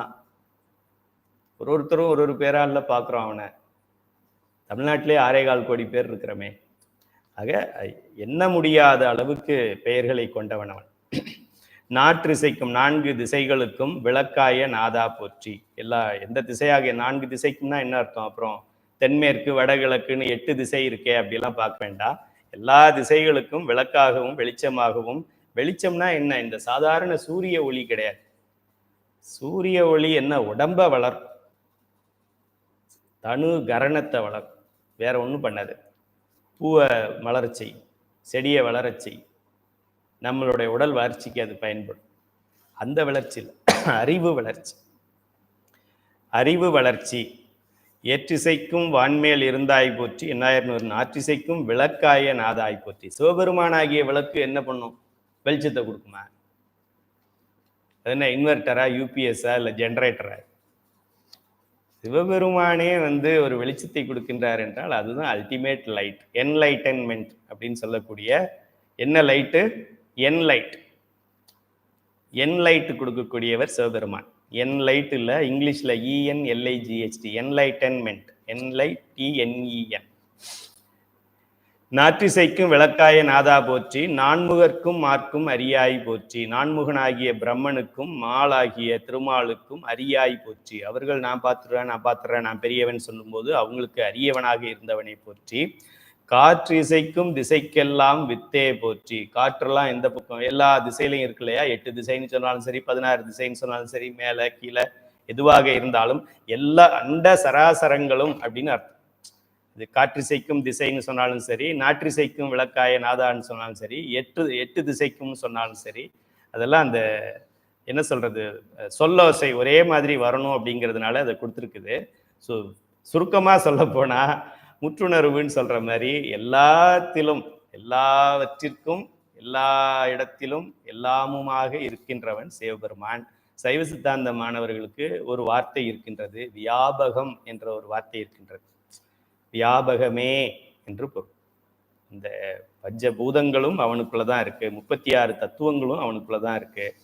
ஆக இதெல்லாம் தாண்டி அவன் இருக்கின்றான். அப்படிப்பட்ட பெருமானே இசைக்கெல்லாம் வித்தே போட்டு. வித்துனா என்ன? வித்துனா விதை, சீடு. இப்போ சீடு தான் அது. சீடு மீன்ஸ் காரணம். சீட்ல இருந்து முளைச்சு பிளான்ட் வர்றது வந்து காரியம். காஸ் அண்ட் எஃபெக்ட், காரண காரியம். இல்லது தோன்றாது, உள்ளது அழியாது என்கின்ற சர்க்காரியவாதம். ஸோ வித்தே போற்றி என்றால் இவன் தான் தலைவன். இப்போ இந்த பஞ்சபூதம் வந்து பூமி வந்திருக்கு, யாரு காரணம்? சிவபெருமான் தான் காரணம். நிலா இருக்கு, சிவபெருமான் தான் காரணம். நட்சத்திரம் இருக்கு, சிவபெருமான் தான் காரணம். காத்து இருக்கு, சிவபெருமான் தான். காத்துல ஆக்சிஜன் இருக்கு, சிவபெருமான் தான் காரணம். நீர்ல ஹைட்ரஜன் இருக்கு, சிவபெருமான் தான் காரணம். ஆக்சிஜன் அதுலயும் இருக்கு, சிவபெருமான் தான் காரணம். எல்லாவற்றிற்கும் மூல காரணன் யாரு அப்படின்னா சிவபெருமான் மட்டுமே. தலைவன் என்று பெயர். அதுதான் வித்து என்று சொல்கின்றார்கள். காற்றிசைக்கும் திசைக்கெல்லாம், எல்லா திசைக்கும் எல்லாவற்றிற்கும் காரணமானவனே. ஏன் காரணமானவன் சொல்றாங்க? சரியே, இதுல தனு கரண புவன போகங்களை இறைவன் மாயையிலிருந்து இந்த உயிர்களுக்கு கூட்டுகிறார். அப்போ தனுவும் அவனாக உண்டாக்குனது தான், கரணமும் உண்டாக்குனது தான், புவனமும் உண்டாக்குனது தான், போகம் உண்டாக்குனது தான். இதெல்லாம் எதுல இருந்து கொண்டு வர்றாரு? மாயையிலிருந்து எடுத்துறாரு. அவர் தனியா கொண்டு வந்துட மாட்டாரு. சட்டத்தை மீற முடியாது. விரண்மிண்ட நாயனார் அவரை சைவ சமயத்திலிருந்து ஒதுக்கி வச்சாரு. சிவபெருமான ஒதுக்குறேன்னு சொன்னா சொல்லி வாய் மூடல வந்துட்டாரு அந்த இடத்துல. தேவாசிரியன் மண்டபம் நீங்க